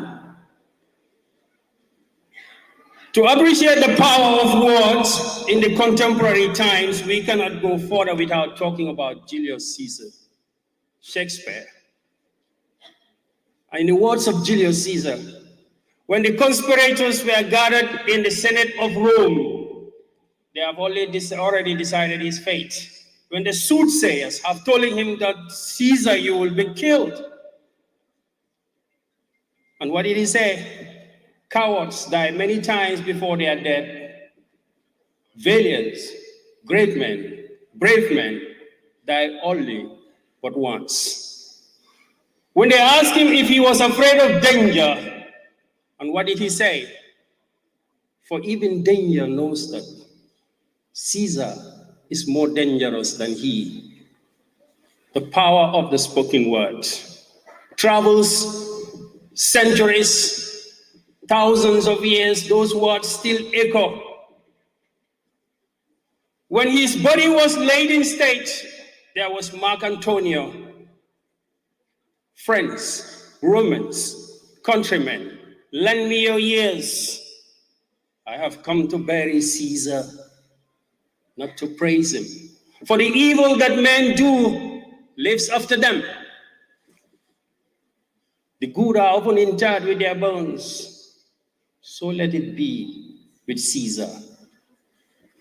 Hundreds of years, the word stood. And you listen to Nelson Mandela when he said, it is an ideal for which I stand for, and for which I am prepared to die. Words can live forever. And there was Sunjata Keita. He was a skillful administrator. For 400 years, the Mali Empire survived. For 400 years. It's not a small measure. Sunjata was not just a warrior, he was a skillful administrator. 400 years. In 1965, in that country in West Africa, 29 years, one group ruled, and it collapsed. Another group ruled for 22 years, and it collapsed. Another coalition took over for 2.5 years, and it collapsed. 400 years, Sunjata Keita. So he was a skillful administrator. And what did he say? That kings are only like men. What iron cannot achieve over them, words can achieve over them. So I am asked to speak today about the importance of skills. Shakespeare was a skillful man. Caesar was a skillful man. Sunjata was a skillful administrator. Nelson Mandela was a lawyer. He was a freedom fighter, and he was a skillful man. But the skills of man, there are certain debates that have been existing in human society for a very long time. Which one of the factors of production is more important? How do we deal with the problem of division of labor to solve our problems? Land, for centuries, people thought land was the most valuable thing until when the Industrial Revolution came. Then we realized people said capital is more valuable. And then now we have the internet revolution, the knowledge revolution. Then knowledge becomes even more important than capital and land. But that was exhibited since the beginning of human history. Even God created the prophets, and each one of them specialized on something. First, we know that there were prophets, there were nabis, and there were rasuls, right? Obviously, we know all the messengers were prophets, but some of the prophets were not messengers. Adam was an agricultural engineer who was the first person to feed animals and grow plants to survive. Nuh was a carpenter. Idris alayhi salam was called the father of philosophers. Advanced mathematics and astronomy developed in his time. Ibrahim alayhi salam was an architect. He built the Kaaba without any model. Musa was a herdsman, a warrior. And then we have Ibrahim and his children, Isaac, a shepherd, Yaqub. Yusuf was said to be the first man to use the clock. And Ishmael was a hunter. We are asked to reflect on the prophets, their lives, and their skills. واذكر في كتاب إبراهيم إنه كان صديقا نبيا واذكر في كتاب موسى إنه كان مخلصا وكان رسولا نبيا ووهبنا له من رحمتنا أخاه هارون نبيا واذكر في كتاب إسماعيل إنه كان صديق الوعد وكان رسولا نبيا واذكر في كتاب إدريس إنه كان صديقا نبيا. But the importance of skills cannot be overemphasized. I've had people talking about Singapore. I studied in Malaysia. Malaysia and Singapore is just like Banjul and Serakunda. We go there for weekends all the time. 5,000 engineers graduate in Singapore every year. 70,000 engineers in America every year. 350,000 engineers in India. 600,000 engineers in China every year. In Singapore, one doctor, 1,000 people. In the Gambia, maybe 5,000 people for a doctor. During the COVID, the World Health Organization said 0.11 doctors for every 1,000 people in this country. So you can see the difference, the importance of skill, and the difference that it makes from one society to another society. So the future, where do we go from here? For the young people of the country, we have a challenge, or we have a task to accomplish. We remember the youth when they went into the cave because they disagreed with the government, but they stood firm. إنهم فتية آمنوا بربهم وزدناهم الهدى وربطنا على قلوبهم إذا قاموا فقالوا ربنا رب السماوات والأرض.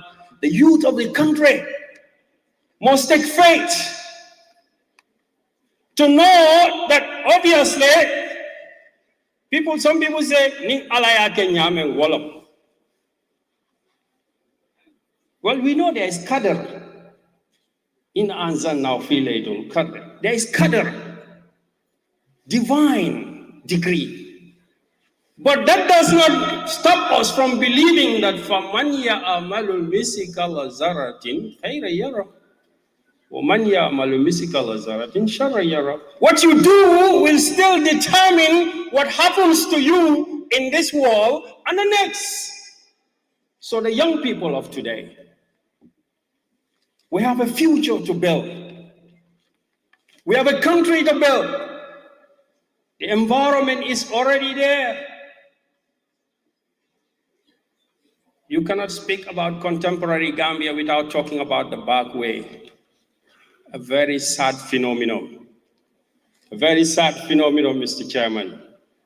Thousands of people, the smallest country in West Africa, with the largest number of people trying to cross the Atlantic in search of greener pastures. You cannot blame them. But we cannot stop at not blaming them. That cannot be something that this country will continue.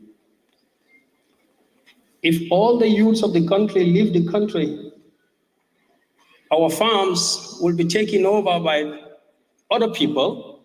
They will buy them and own them and turn them into gardens and export the bananas to other countries. So as a young man, we have an obligation to take charge.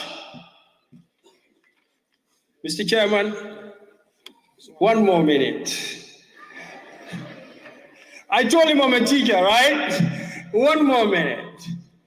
When I taught for 20 years, I went into politics. And the political environment of the Gambia, many people say, is already polluted. So for 20 years in the classroom in Jollof, we never asked anybody, which tribe do you belong to? But when you go inside the country, you are talking around, my friend, you can't avoid it. They ask you, particularly when you have a strange surname like some of us. What tribe are you? Is it important? Is the surname of a man important? Do any of the prophets have a surname? Do Isa have a surname? He's called Isa ibn Maryam. We are told that in the next world, you will not even be called Ibrahim Samate. They will call you Ibrahim, the son of so and so. So what is your surname? What's my surname? But I have to tell people, them, oh, okay, come on. No, Quran is not my surname. In fact, my surname is Saidi. Because they cannot place Quran. I say, my surname is Saidi. I tell them, but I taught 10,000 people. I never asked one person his surname, but that was the classroom. But the young people of this country must know must avoid the politics of pollution and the politics that have no use. That the surnames are not important in the hereafter. That there will be a day is a rujjatun ardun rajjan wa bustatun jibalun bastan fakanatu habba munbasha. There will be only 3 tribes on that day, my friend. There will be only 3 tribes on a day to come. Ashabun maimana, ma ashabun maimana. Only 3 tribes, my friend. Where were you on that day? If you are a Mandingo or a Manjago, where is your tribe? God said there will be 3 on that day. Your surname will not be called. So I have to tell people, okay, you know what? You know why I'm called Kurang? Actually, in the Mali Empire, your surname differs to your profession. So my surname is actually Saidi. If you come to Kurang, you must say Saidi. But if you are out, you say Kurang. My great-grandfather came from Futa Toro. They speak Fula. Now we don't speak, we speak Mandingo. My great-grandmother is Wolof.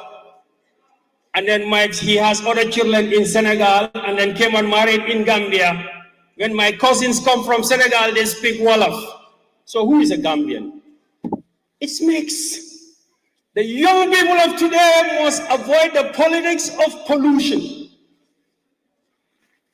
and stay on the right course. It's not a topic that you can discuss in 5 minutes, but I pay respect. Thank you very much. All right, thank you so very much, Alaji Mamadi Kurang. Up next, we have a poem recitation by youngsters for Mamadou Sabali before he comes on stage. Please, Naka, can you please come forward quickly and let's quickly have this poem. Where are the team members? Please, we cannot wait for them. Hello. Up next on the itineraries, we have the book launching and a statement by Honorable Mamadou Sabali, author and, of course, an international motivational speaker. Mr. Sabali, please come on. Thank you.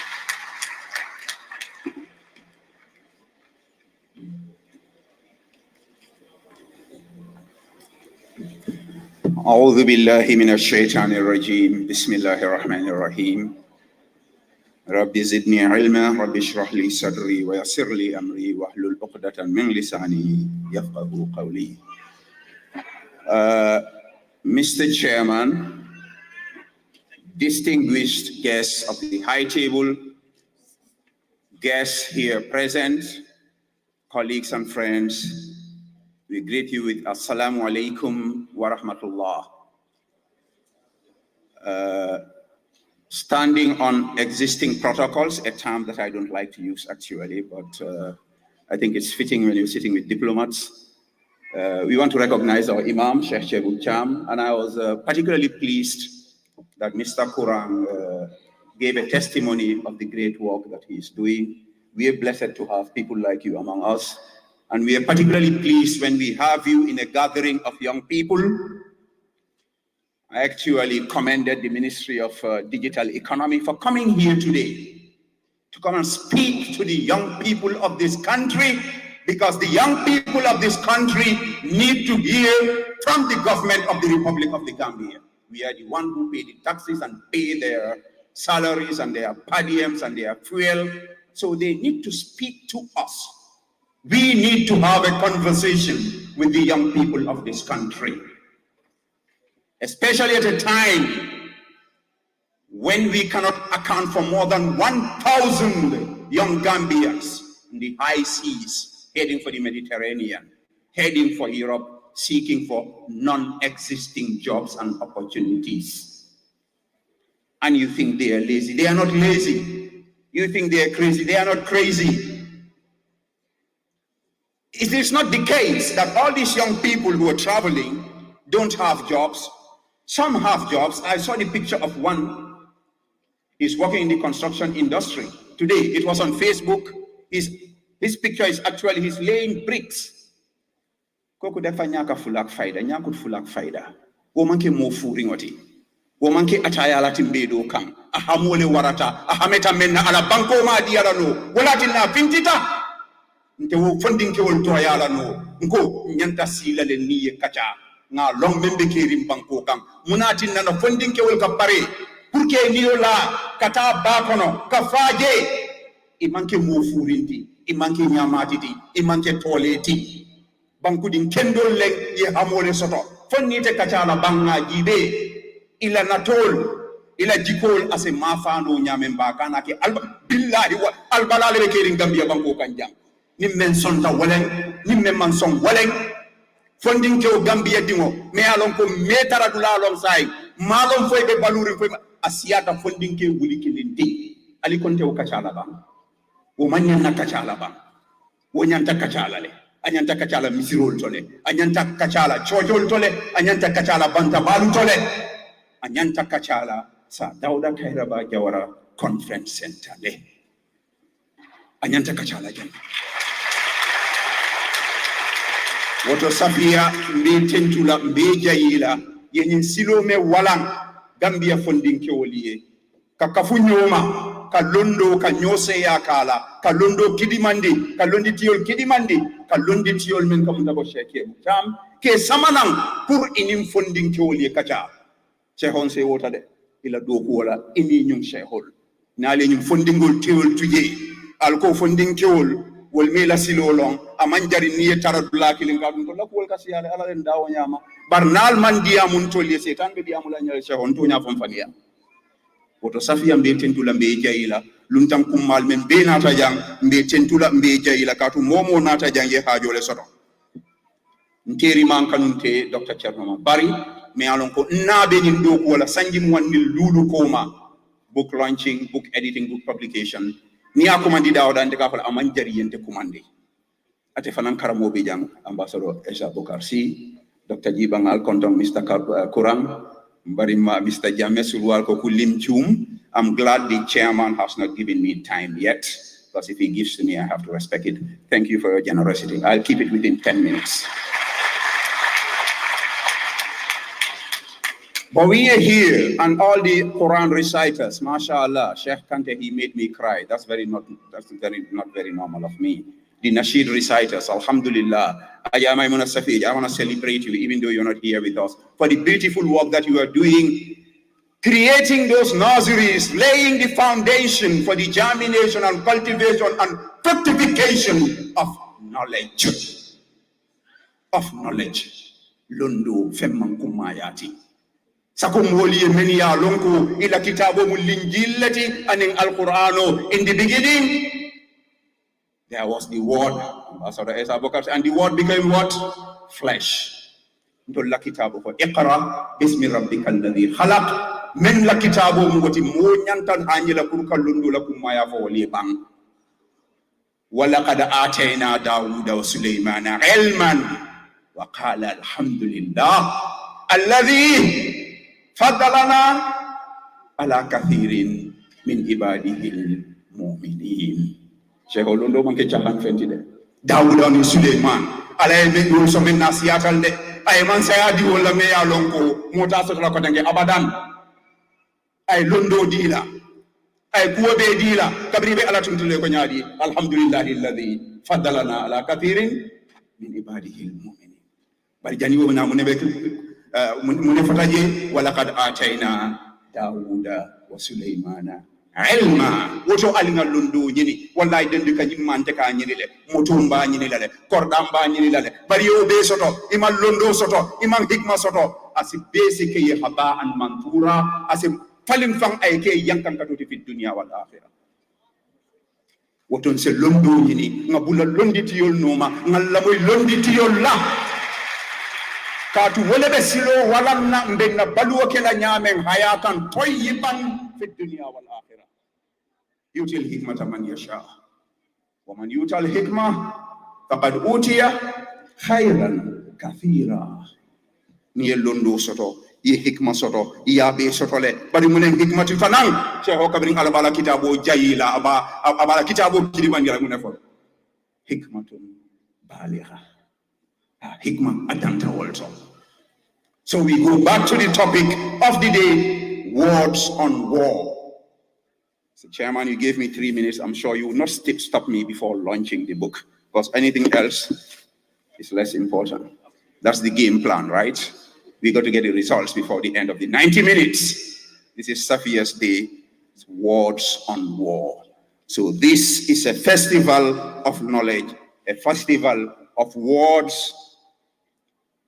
I don't think I'm the only one who would make this mistake to say war on words, even though the title is what? The Kiankas are saying war on words.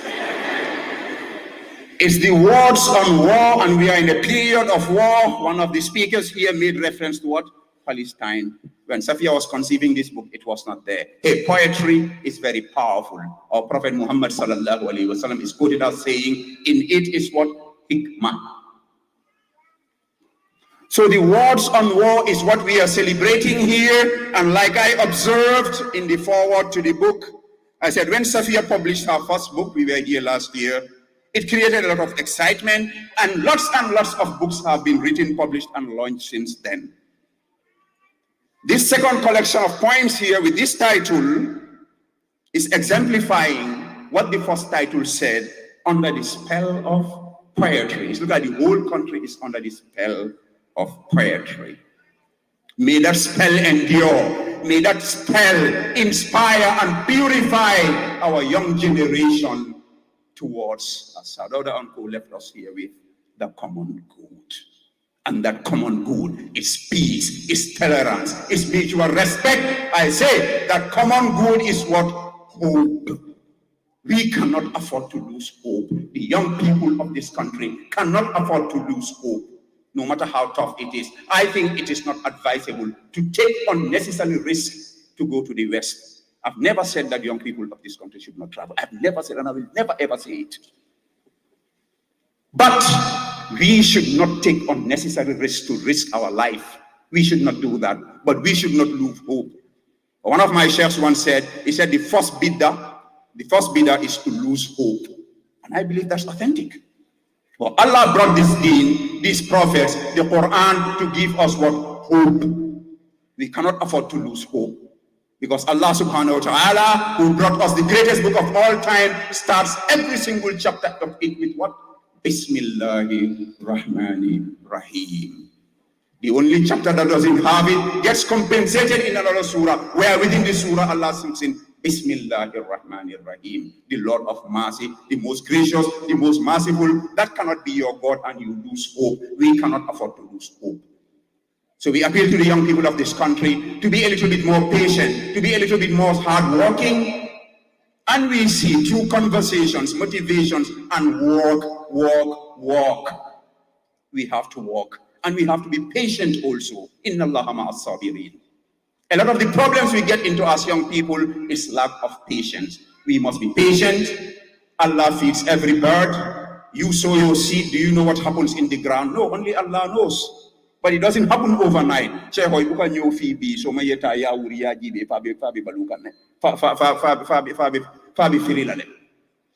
funding ke ol fonse sabari ngamunya ka koronto ka moto soto ka koronto ka korda soto ni woyela baluota ya kundu ibe illa vitamin ne ba soto la nyaadi le ka tate la bannan o jamba o siyo metale. But the words on war has brought my mind to a gentleman, since we are talking about words.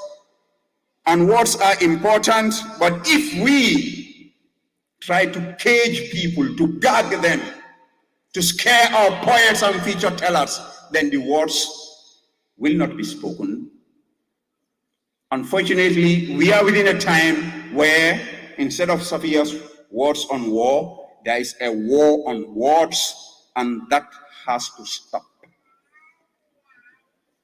I'm not sure if Safia will be comfortable for me to say this on her platform, but I will say it because I'm inspired to say it, and nobody can cage the author of Kana Song.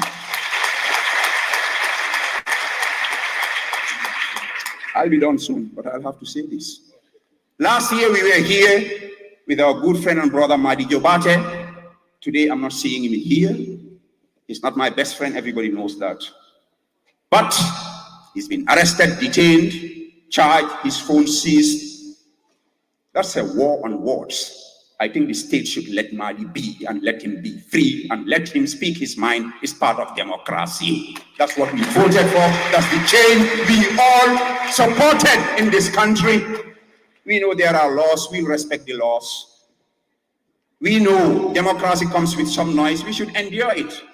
If you can't stand the heat, what do? Leave the kitchen for somebody else. But we should stop this war on words so that we can celebrate the words on war. I want to congratulate all the budding poets, all of us in this country.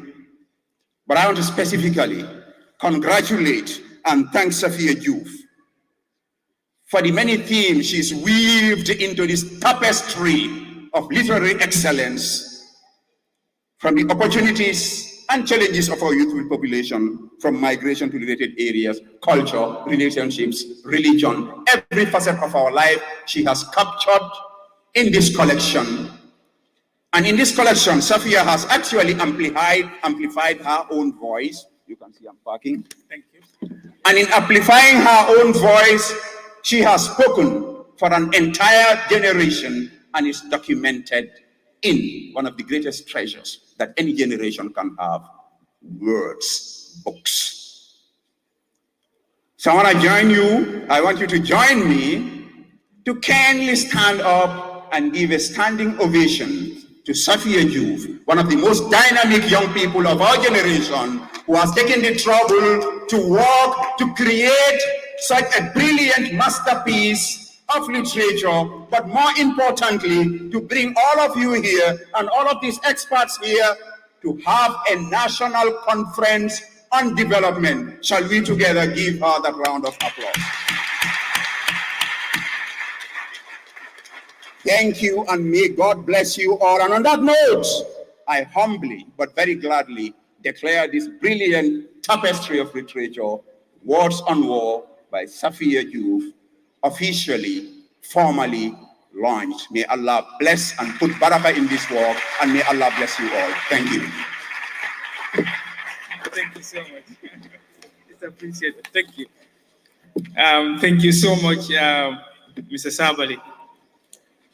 We have actually crossed paths 1-2 occasions. The last time when we guided one of our students to write a book, and of course he is here today, Sabali was invited to come and talk to the kid. Up next, we'll have our Sheikh, Imam Ustaz Kebu Cham, to speak to this gathering on the importance of youths in promotion of Islam. Mr. Cham, please come forward.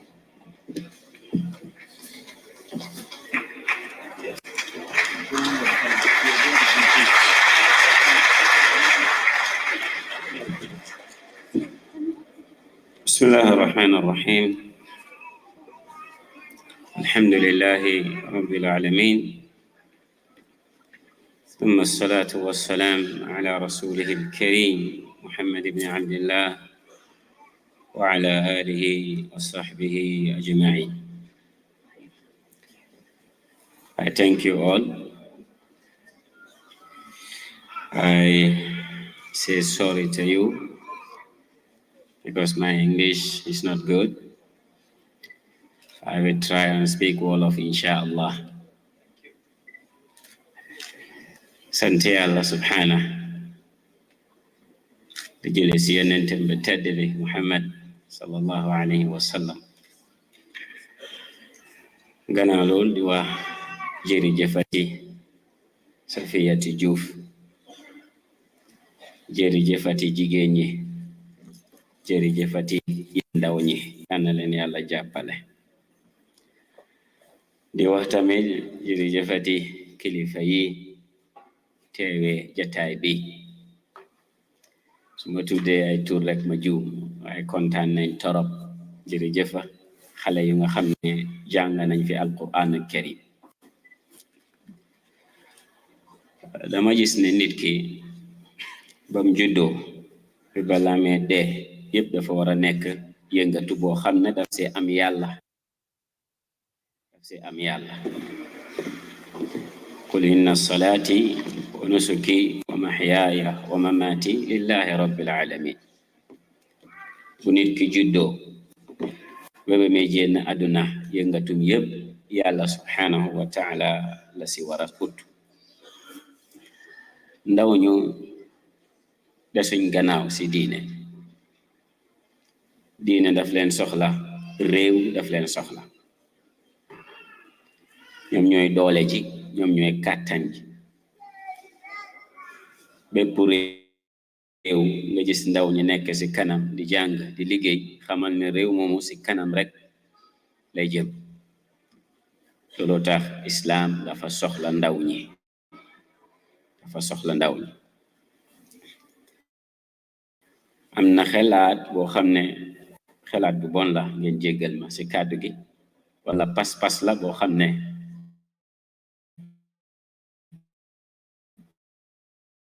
xaw ma fu mu jógee. xale du jaamu yàlla lu bari, waaye wax jooju dafa uteeg alquran lu ñu nettalil.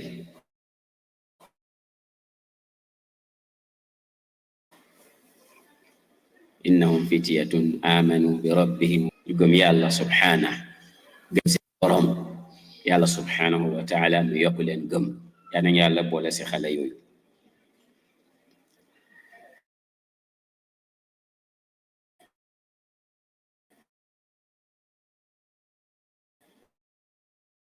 benn saxaaba ñu koy wax Saad ibn Muaad 6 years la am si islam, na fa niroog 36 years la am mi dee. ñu koy wax Saad ibn Muaad. Saad bam dee arshu rahman dafa yëngatu ngir yëg ne am na nit ku foor, nit ku màgg ku génn àdduna. arshu rahman mooy yàlla subhanahu wa taala fa may toog, dafa yëngatu. yonent bi alayhi salaatu wassalaam bu mu déggee dëj bi ñu ne Saad ibn Muaad moo gaañu, dafa jóg ak doole bërët, xëcc malaanam takk, jël mbubu mi sol, mbubu mi sax mu ngi koy sole, mu ngi jënd néeg bi nag mu ne dama ragal malaayka yi ñu jiitu ma si moom. loo tax bu mu dee 70,000 malaayka ñoo wàcc pour teewee dëjam bi. benn bis ñu indi Yonent bi alayhi salaatu wassalaam benn piis bu nooy buy melax rafet lool. saxaaba yi ku ñëw gis piis bi rek fokk mi ñëw laal piis bi, mi yéem ko. piis bi naka la rafete, naka la jekkee, ngee melax nooy sedd guy. Yonent bi alayhi salaatu wassalaam mu ne ndax piis bi daf leen yéem? ñu ne ko wallahi daf ñu yéem. mu ne leen maa ngi gëñ ne Muaad ibn Jabal morso bu may fompe loxoom biir aljana moo gën piis bi. luy wane ne kii ndaw la, 6 years la def si islam, mi nekk koo xam ne tollu no si place bii ngeen dégg. malaayka yi di ñëw di teewe di jëm 70,000 malaayka. arshur rahman di yëngatu ngir lan? am nañ ko xam ne ñàkk nañ ko si kaw suuf. bon ndaw ñi nañ xam ne ndaw desut gannaaw si islam. nekk xale taxut nga ne man duma jege suma borom. ñëw na si xadis abi hurayra, yonent bi alayhi salaatu wassalaam mu ne juróom benn nit yàlla subhanahu wa taala dina leen keral bés boo xam ne ker amut lu dul keram gi. ñooñu duñ yëg tàngaay bi. bokk na si juróom ñaar yooyu yonent bi alayhi salaatu wassalaam ne shaabun nashaa fi taatillah, mooy waxambaane boo xam ne dafa màggee si jaamu yàlla subhanahu wa taala. yonent bi alayhi salaatu wassalaam gazwatu xaybar, jàngkat yi xam nañ ko, ñu ko wax yow xaybar mooy bés ba nga xam ne di xaybar. yonent bi alayhi salaatu wassalaam daf ne suba dinaa jox kenn si yéen bandeer bi mooy flag bi koo xam ne ku bëgg yàlla la ku bëgg yonent bi la te yàlla tamit bëgg na ko yonent bi tamit bëgg na ko sallallahu alayhi wa sallam bés boobu saxaaba yi nelawuñ ngir lan ñu ngi xalaat kan lañoo jox lii kan mooy ka nga xam ne yonent bi seedeel na ko ne moom dafa bëgg yàlla bëgg yonent bi sallallahu alayhi wa sallam delluwaat ne yàlla subhanahu wa taala bëgg na ko yonent bi tamit sopp na ko xam nga lii ngeneel bu rëy la kuñ ko jox Ali ibn Abi Talib te ñun ñëpp xam nañ ne Ali ibn Abi Talib mooy ndaw bu njëkk ku bëgg yonent bi alayhi salatu wasalaam wala gëm ko sallallahu alayhi wa sallam bon nekk xale taxul ne doo jiitu si islam nekk xale taxul ne doo defal dara islam nañ fexe ñu nekk ñoo xam ne dañoo dundee diine dañoo dundee islam ak fiil boo munti nekk nag ak foo munti nekk yonent bi alayhi salatu wasalaam Abdullah ibn Abbas mu ne ko yaa gulaam ihfadillaha yaxfaduk yow waxambaane mi na nga sàmm yàlla kon ndaw nga nekk xale da nga war a sàmm yàlla subhanahu wa taala yàlla subhanahu wa taala mi sàmm la mu ne na nga sàmm yàlla nga fekk ko ci sa kanam mu ne ko waalam na nga xam ndaw yi day war a xam ñu xam suñ pas-pas bu wér ñu xam-xam boo xam ne dafay yóbbu suñ réew kanam yonent bi alayhi salaatu wassalaam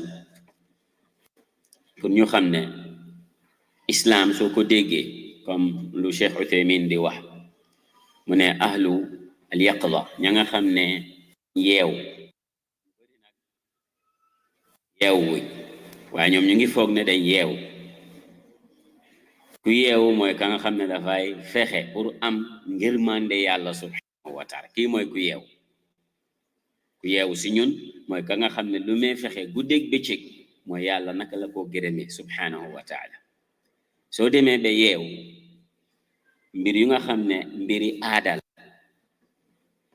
dafay suppaleku nekk yow si yow ibaada mooy jaamu yàlla subhanahu wa taala danga say jëlee tiyaab comme lu mel ni naan ñu ñëpp a si em waaye am na koo xam ne su naanee am tiyaabo am na koo xam ne su naanee du fa jëlee dara ngir lan kii dafa nekk ku yeewu xam na lu tax mi naan xam na lu tax mi lekk xam na lu tax mi solo waaye noppalu bu mel noppalu sax di nelaw ngir ne mën a am doole pour jaamu yàlla nelaw boobu dafay mujjee nekk lan dafay nekk ibaada dafay nekk loo xam ne daf say jëlee tiyaabo bon nañ xam ne nekk ndaw nekkut ne da nga war a génne sa loxo si diine waaye wallahi ndaw yàlla gërëm mooy ndaw mi ka nga xam ne dund yëpp jaamu yàlla la ko def te nañ fàttaleku ne ndaw day dee mag day dee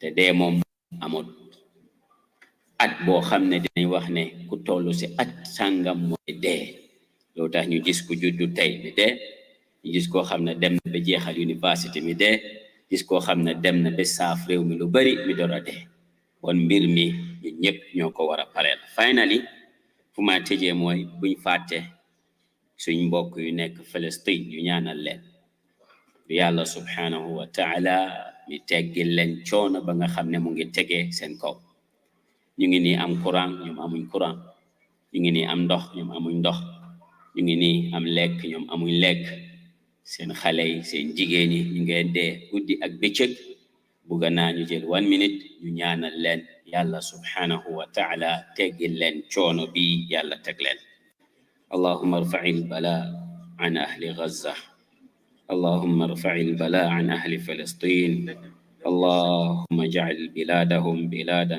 آمنا مطمئنا وسائر بلاد المسلمين وآخر دعوانا أن الحمد لله رب العالمين. Thank you so much, sir. Thank you. All right, thank you so very much, Ustaz.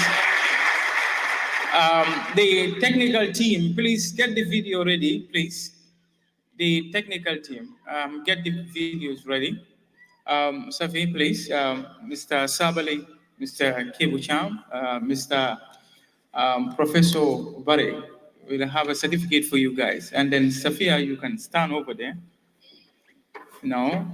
Yes, let's go to the other side. We start with Professor, Mr. Sabali, please. We are starting with you. Yeah. Say, Imam, you can also be on standby, please. Quickly. And the technical team, are you set for the video? Yeah, please. Please, Demba El Jame, and of course, one to Zenebu Musa Dabo. Thank you. We appreciate the pledge. There's 20 copies for the words on war. Thank you so much. Thank you so much.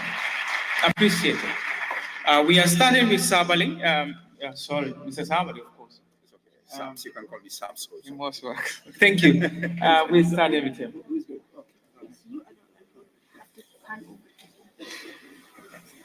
All right. Mr. Demba Eljame is awarding Mr. Sabali. Thank you so much, Mr. Demba. Mr. Demba, you still stay because we have other certificates, awards to be given. Thank you. Thank you. Up next, Professor Barry, please come forward, please. Professor Barry, please come forward. Mr. Jame, you still. The technical team, is the video ready, please? Thank you.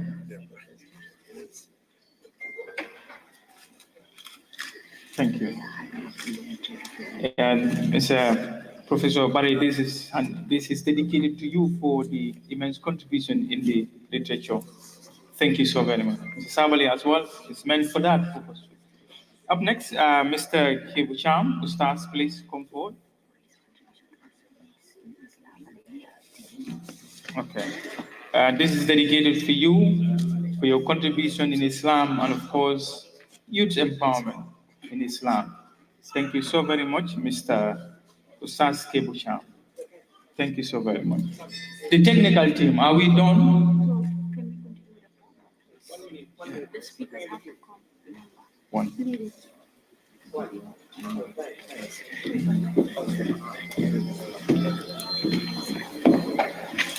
Thank you so much, Mr. Jame. All right, appreciate it.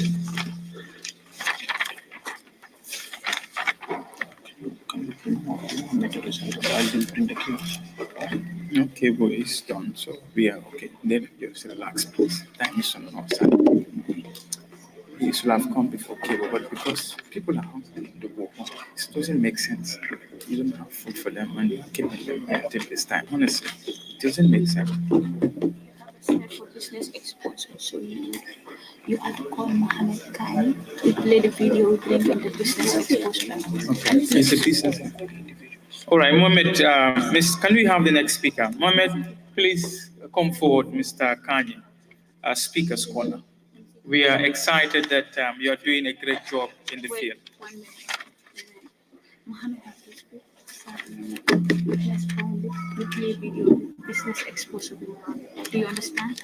I can only speak as I speak, right? No, we are left with one. Mohammed, please come forward. Can I remove this? Yes.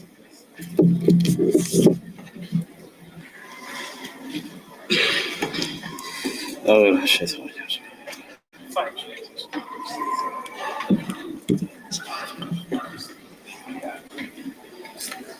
We trusted him to be a very reliable individual. He was an uncle. He would give my mother money to support us. To me, my conception, my conviction, my faith in him is that he is very truthful and reliable. But all that faith changed one day when he invited me into his room like he always does. This day, he forced himself on me, and I felt excruciating pain, a pain that I've never had in my own life, and a trauma that I don't wish to talk about for the rest of my life. This is the story of a 12-year-old lady, a girl who was robbed of her future and innocence in a manner that is very gruesome, in a manner that is inexplicable. She now battles low self-esteem, and for every gathering she finds herself in, her struggle is to actually fit in within the society. She is not alone. There are so many young ladies in our society who have been abused as well. Child abuse could be emotional, it could be sexual, it could be physical as well. One day I walked into a class and someone walked in after 30 minutes late. By protocol, she was not supposed to be there. And then I ignored her. After some time, she came up to me and said, "Can I have my paper?" Because it was an exam. I said, "But you were late."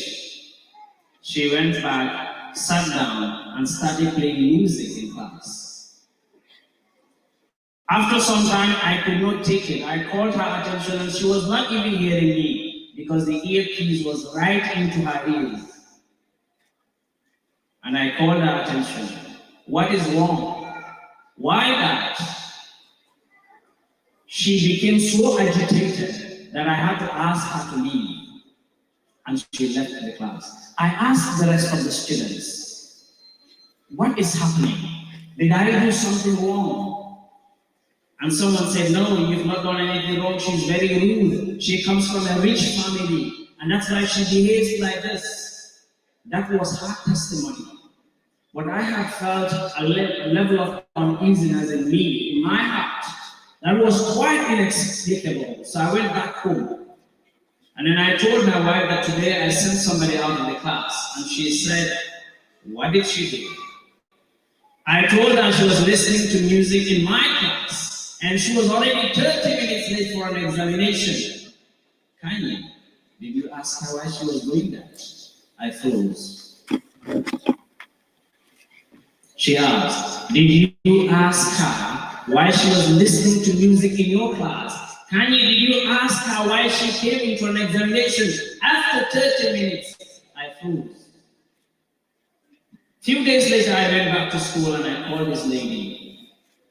Said, "The last time something happened, it was not my intention to send you out of class, but I know you must be a very good individual. But I also have a conviction deep down in my heart that you have a battle that you're fighting. What is your problem?" With tears in her eyes, she looked up to me and said, "For 15 years, I have never set my eyes on my father. And today is almost 6 months. He's in a divorce process with my mother." That was her depression. And that was what gave birth to the attitude that she was adopting. And why am I telling you these stories? Because child abuse could also lead to some psychological problems. It could lead to some behavioral change. It could lead to a child adopting some culture, styles and attitude that under normal circumstances she would never do. That is why the next time you walk out there and have an interaction with a child who behaves abnormally, please have some bit of mercy. They may be fighting a battle. Some of the battles could be so tough that they couldn't talk about. They need your understanding, they need your support. I walked into the auto mechanic garage, and I saw the boss slap a little boy. 4 months later, up to date, anytime I think about it, it itches my heart.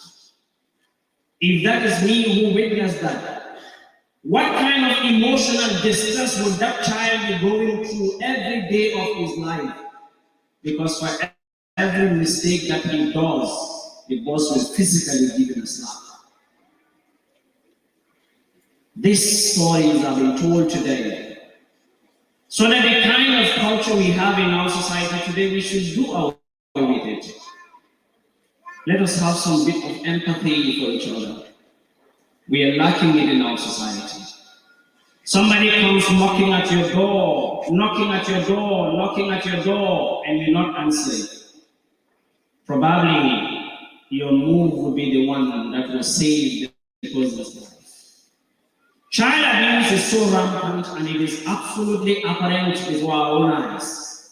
We see it every day from the apprentices. We see it every day in our school systems. We see it every day on the streets. But the greatest child abuse that is happening in this century, before our own very eyes, take the story of a couple. They waited for 6 years, 7 years, 9 years, 11 years. They waited for 12 years.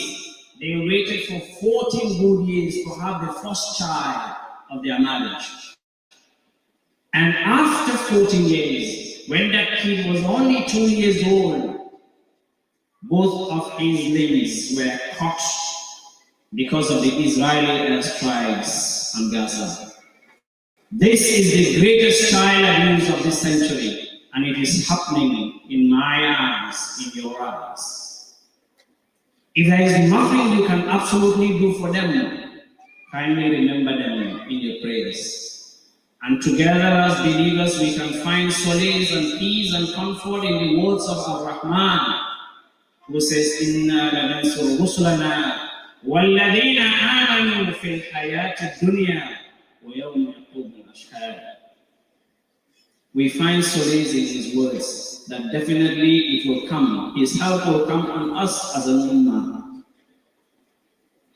That there will come a day, just like he came, and our the girl child will no longer be buried. We look forward to a day that we are going to have deliverance for this ummah. Assalamu alaikum. Thank you so very much, Mohammed Khan. The technicians, are we set with the video? Technicians? All right.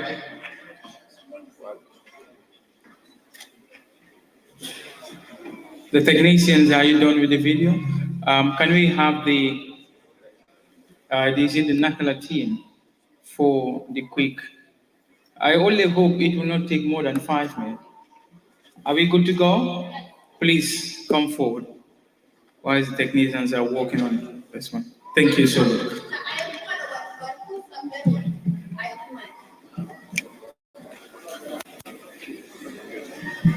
Assalamu alaikum wa rahmatullahi ta'ala wa barakatuh. We, the students of Nakala Virtual Poetry Academy, are here to recite with a poem, a piece which is being dedicated to His Excellency Honorable Muhammad Sabali. And here it goes. A little Baba la Commando. Story will never tell in silence, please allow the right hand to throw it at the right place. Your confidence is strong as volcano, silence the locusts. Your confidence is strong and can ride around. Gambia Kala, we are singing your song. Sabalis Leadership Academy Yesila Jamal Walam Fonsikara, Ikra. Kahakino Letim Mandi Fonsikara. Kabuina Kipu Kendul Jamasi Karang, Baba Alakomando, Gambia Famola Kala Kendo, Gambia Political Lansaro, Elakomokan Kendul Bakibali Bundali Tokana Hakiloli. Elakomokan Kendul Bakibari Bundali Tokana Hakiloli. Ito abagambia la tari kojo woto dol saka da fonsil hakile nyimma soto katu ika kumoja bakesa woto fonin gambia ye boy to bari gambia ne te bala gambia to jërëjëf ndaanaan yow yaay jàmbaar jarul sa sabar parce que ay sa jaar-jaar dégg nañ ko si ay xibaar dëgg yow yaay jàmbaar Sabalis Leadership Academy mooy xale yi suñu baax Mr. Sabali mooy support si baax ma teg si kaar masha Allah.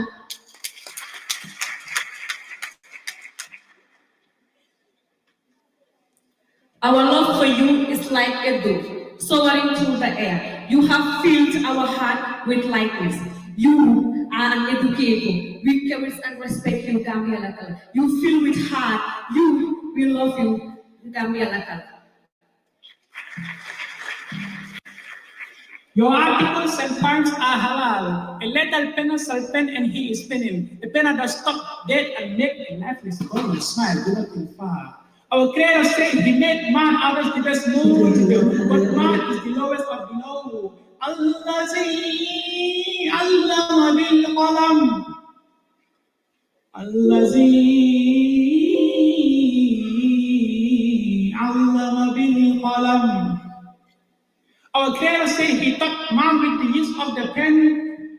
Rabbi zidni ilman. May our Creator increase us in knowledge. Say Amen.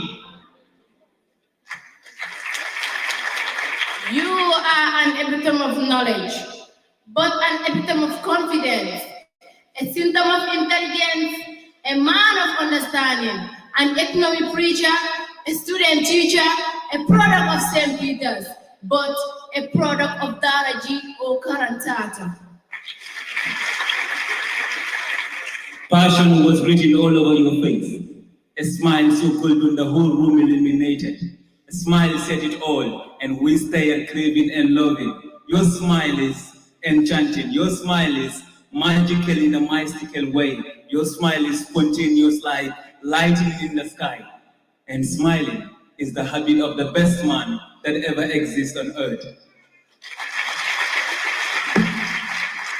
Abaraka ila baraku nyimala bari inim barala alamui simayala alamui barakala.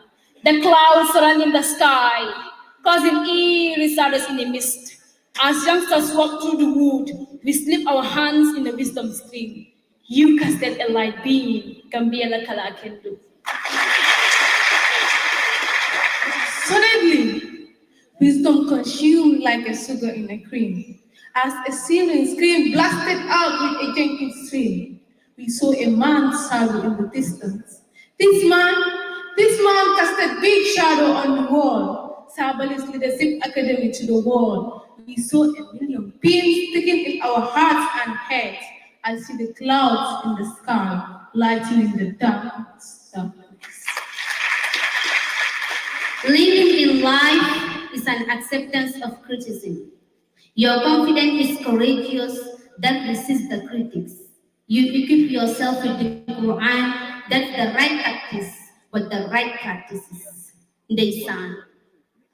Mufingol buka la fila mukendo la foni jata. Ini ila lundo watukana song. Ini mbara bake baba la komando.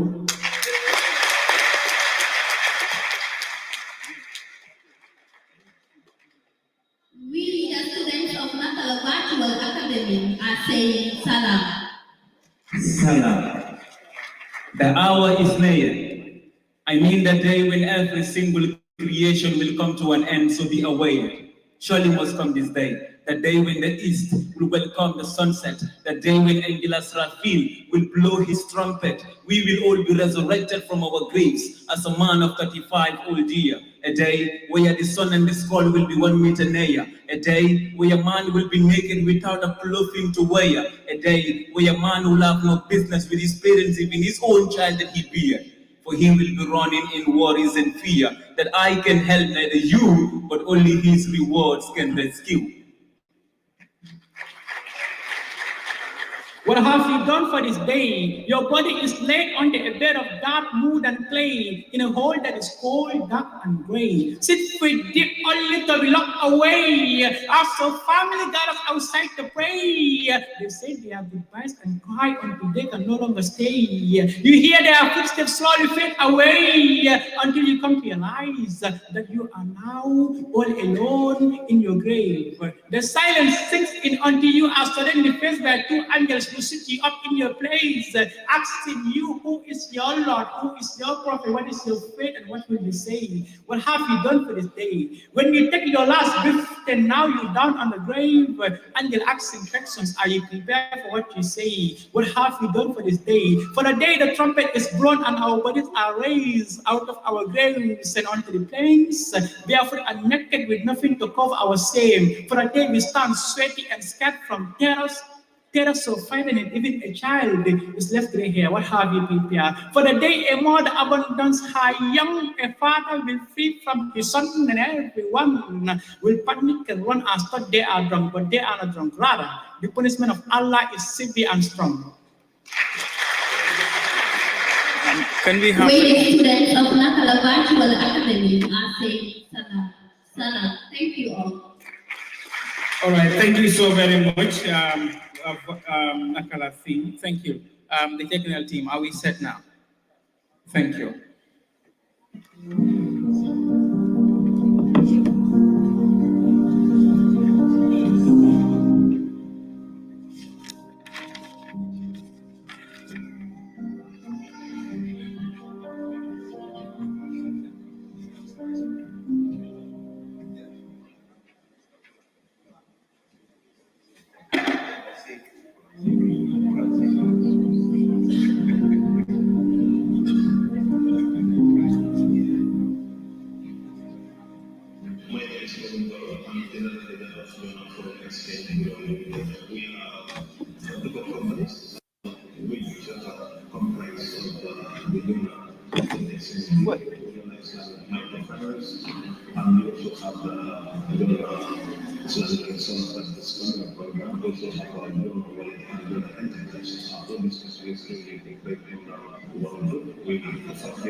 Hello, good afternoon. I'm Phil, the CEO of TV2. TV2 is a fintech company, a financial technology company, but one of our flagship products or well-known products is actually TVPay. And TVPay is a digital wallet and payment solution developed by Gambians for Gambians. What we are really aiming to do as a company is bridge the gap between the diaspora and the local community. As we know, the diaspora is heavily involved in the everyday transactions in the Gambia, and we just needed to provide a platform where services here in the Gambia are accessible to them.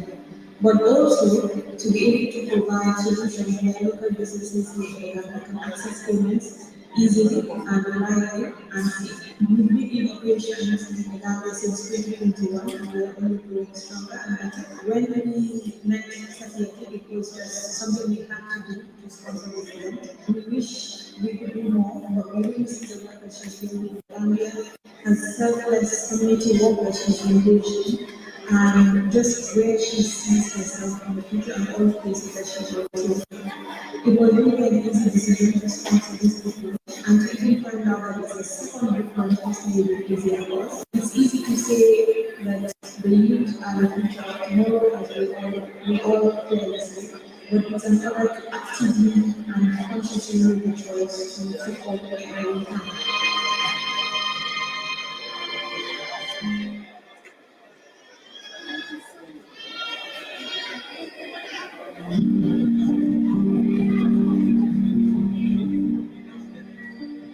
Hello everyone, my name is Suleiman Sol, from the Paul Soul, the CEO of Joof Entertainment and Capital of Gambia. Congratulations, Safia, you've done so well. We are all so proud of you for the achievement of your previous book launch and now work on books, which is an exciting prospect that we all look forward in launching it on the 18th, and we will all be there to support you. You are polite, nice, and also an artist, and I think and I know you will definitely have a bright future in what you do, and keep doing what you do, and keep being you. Congratulations.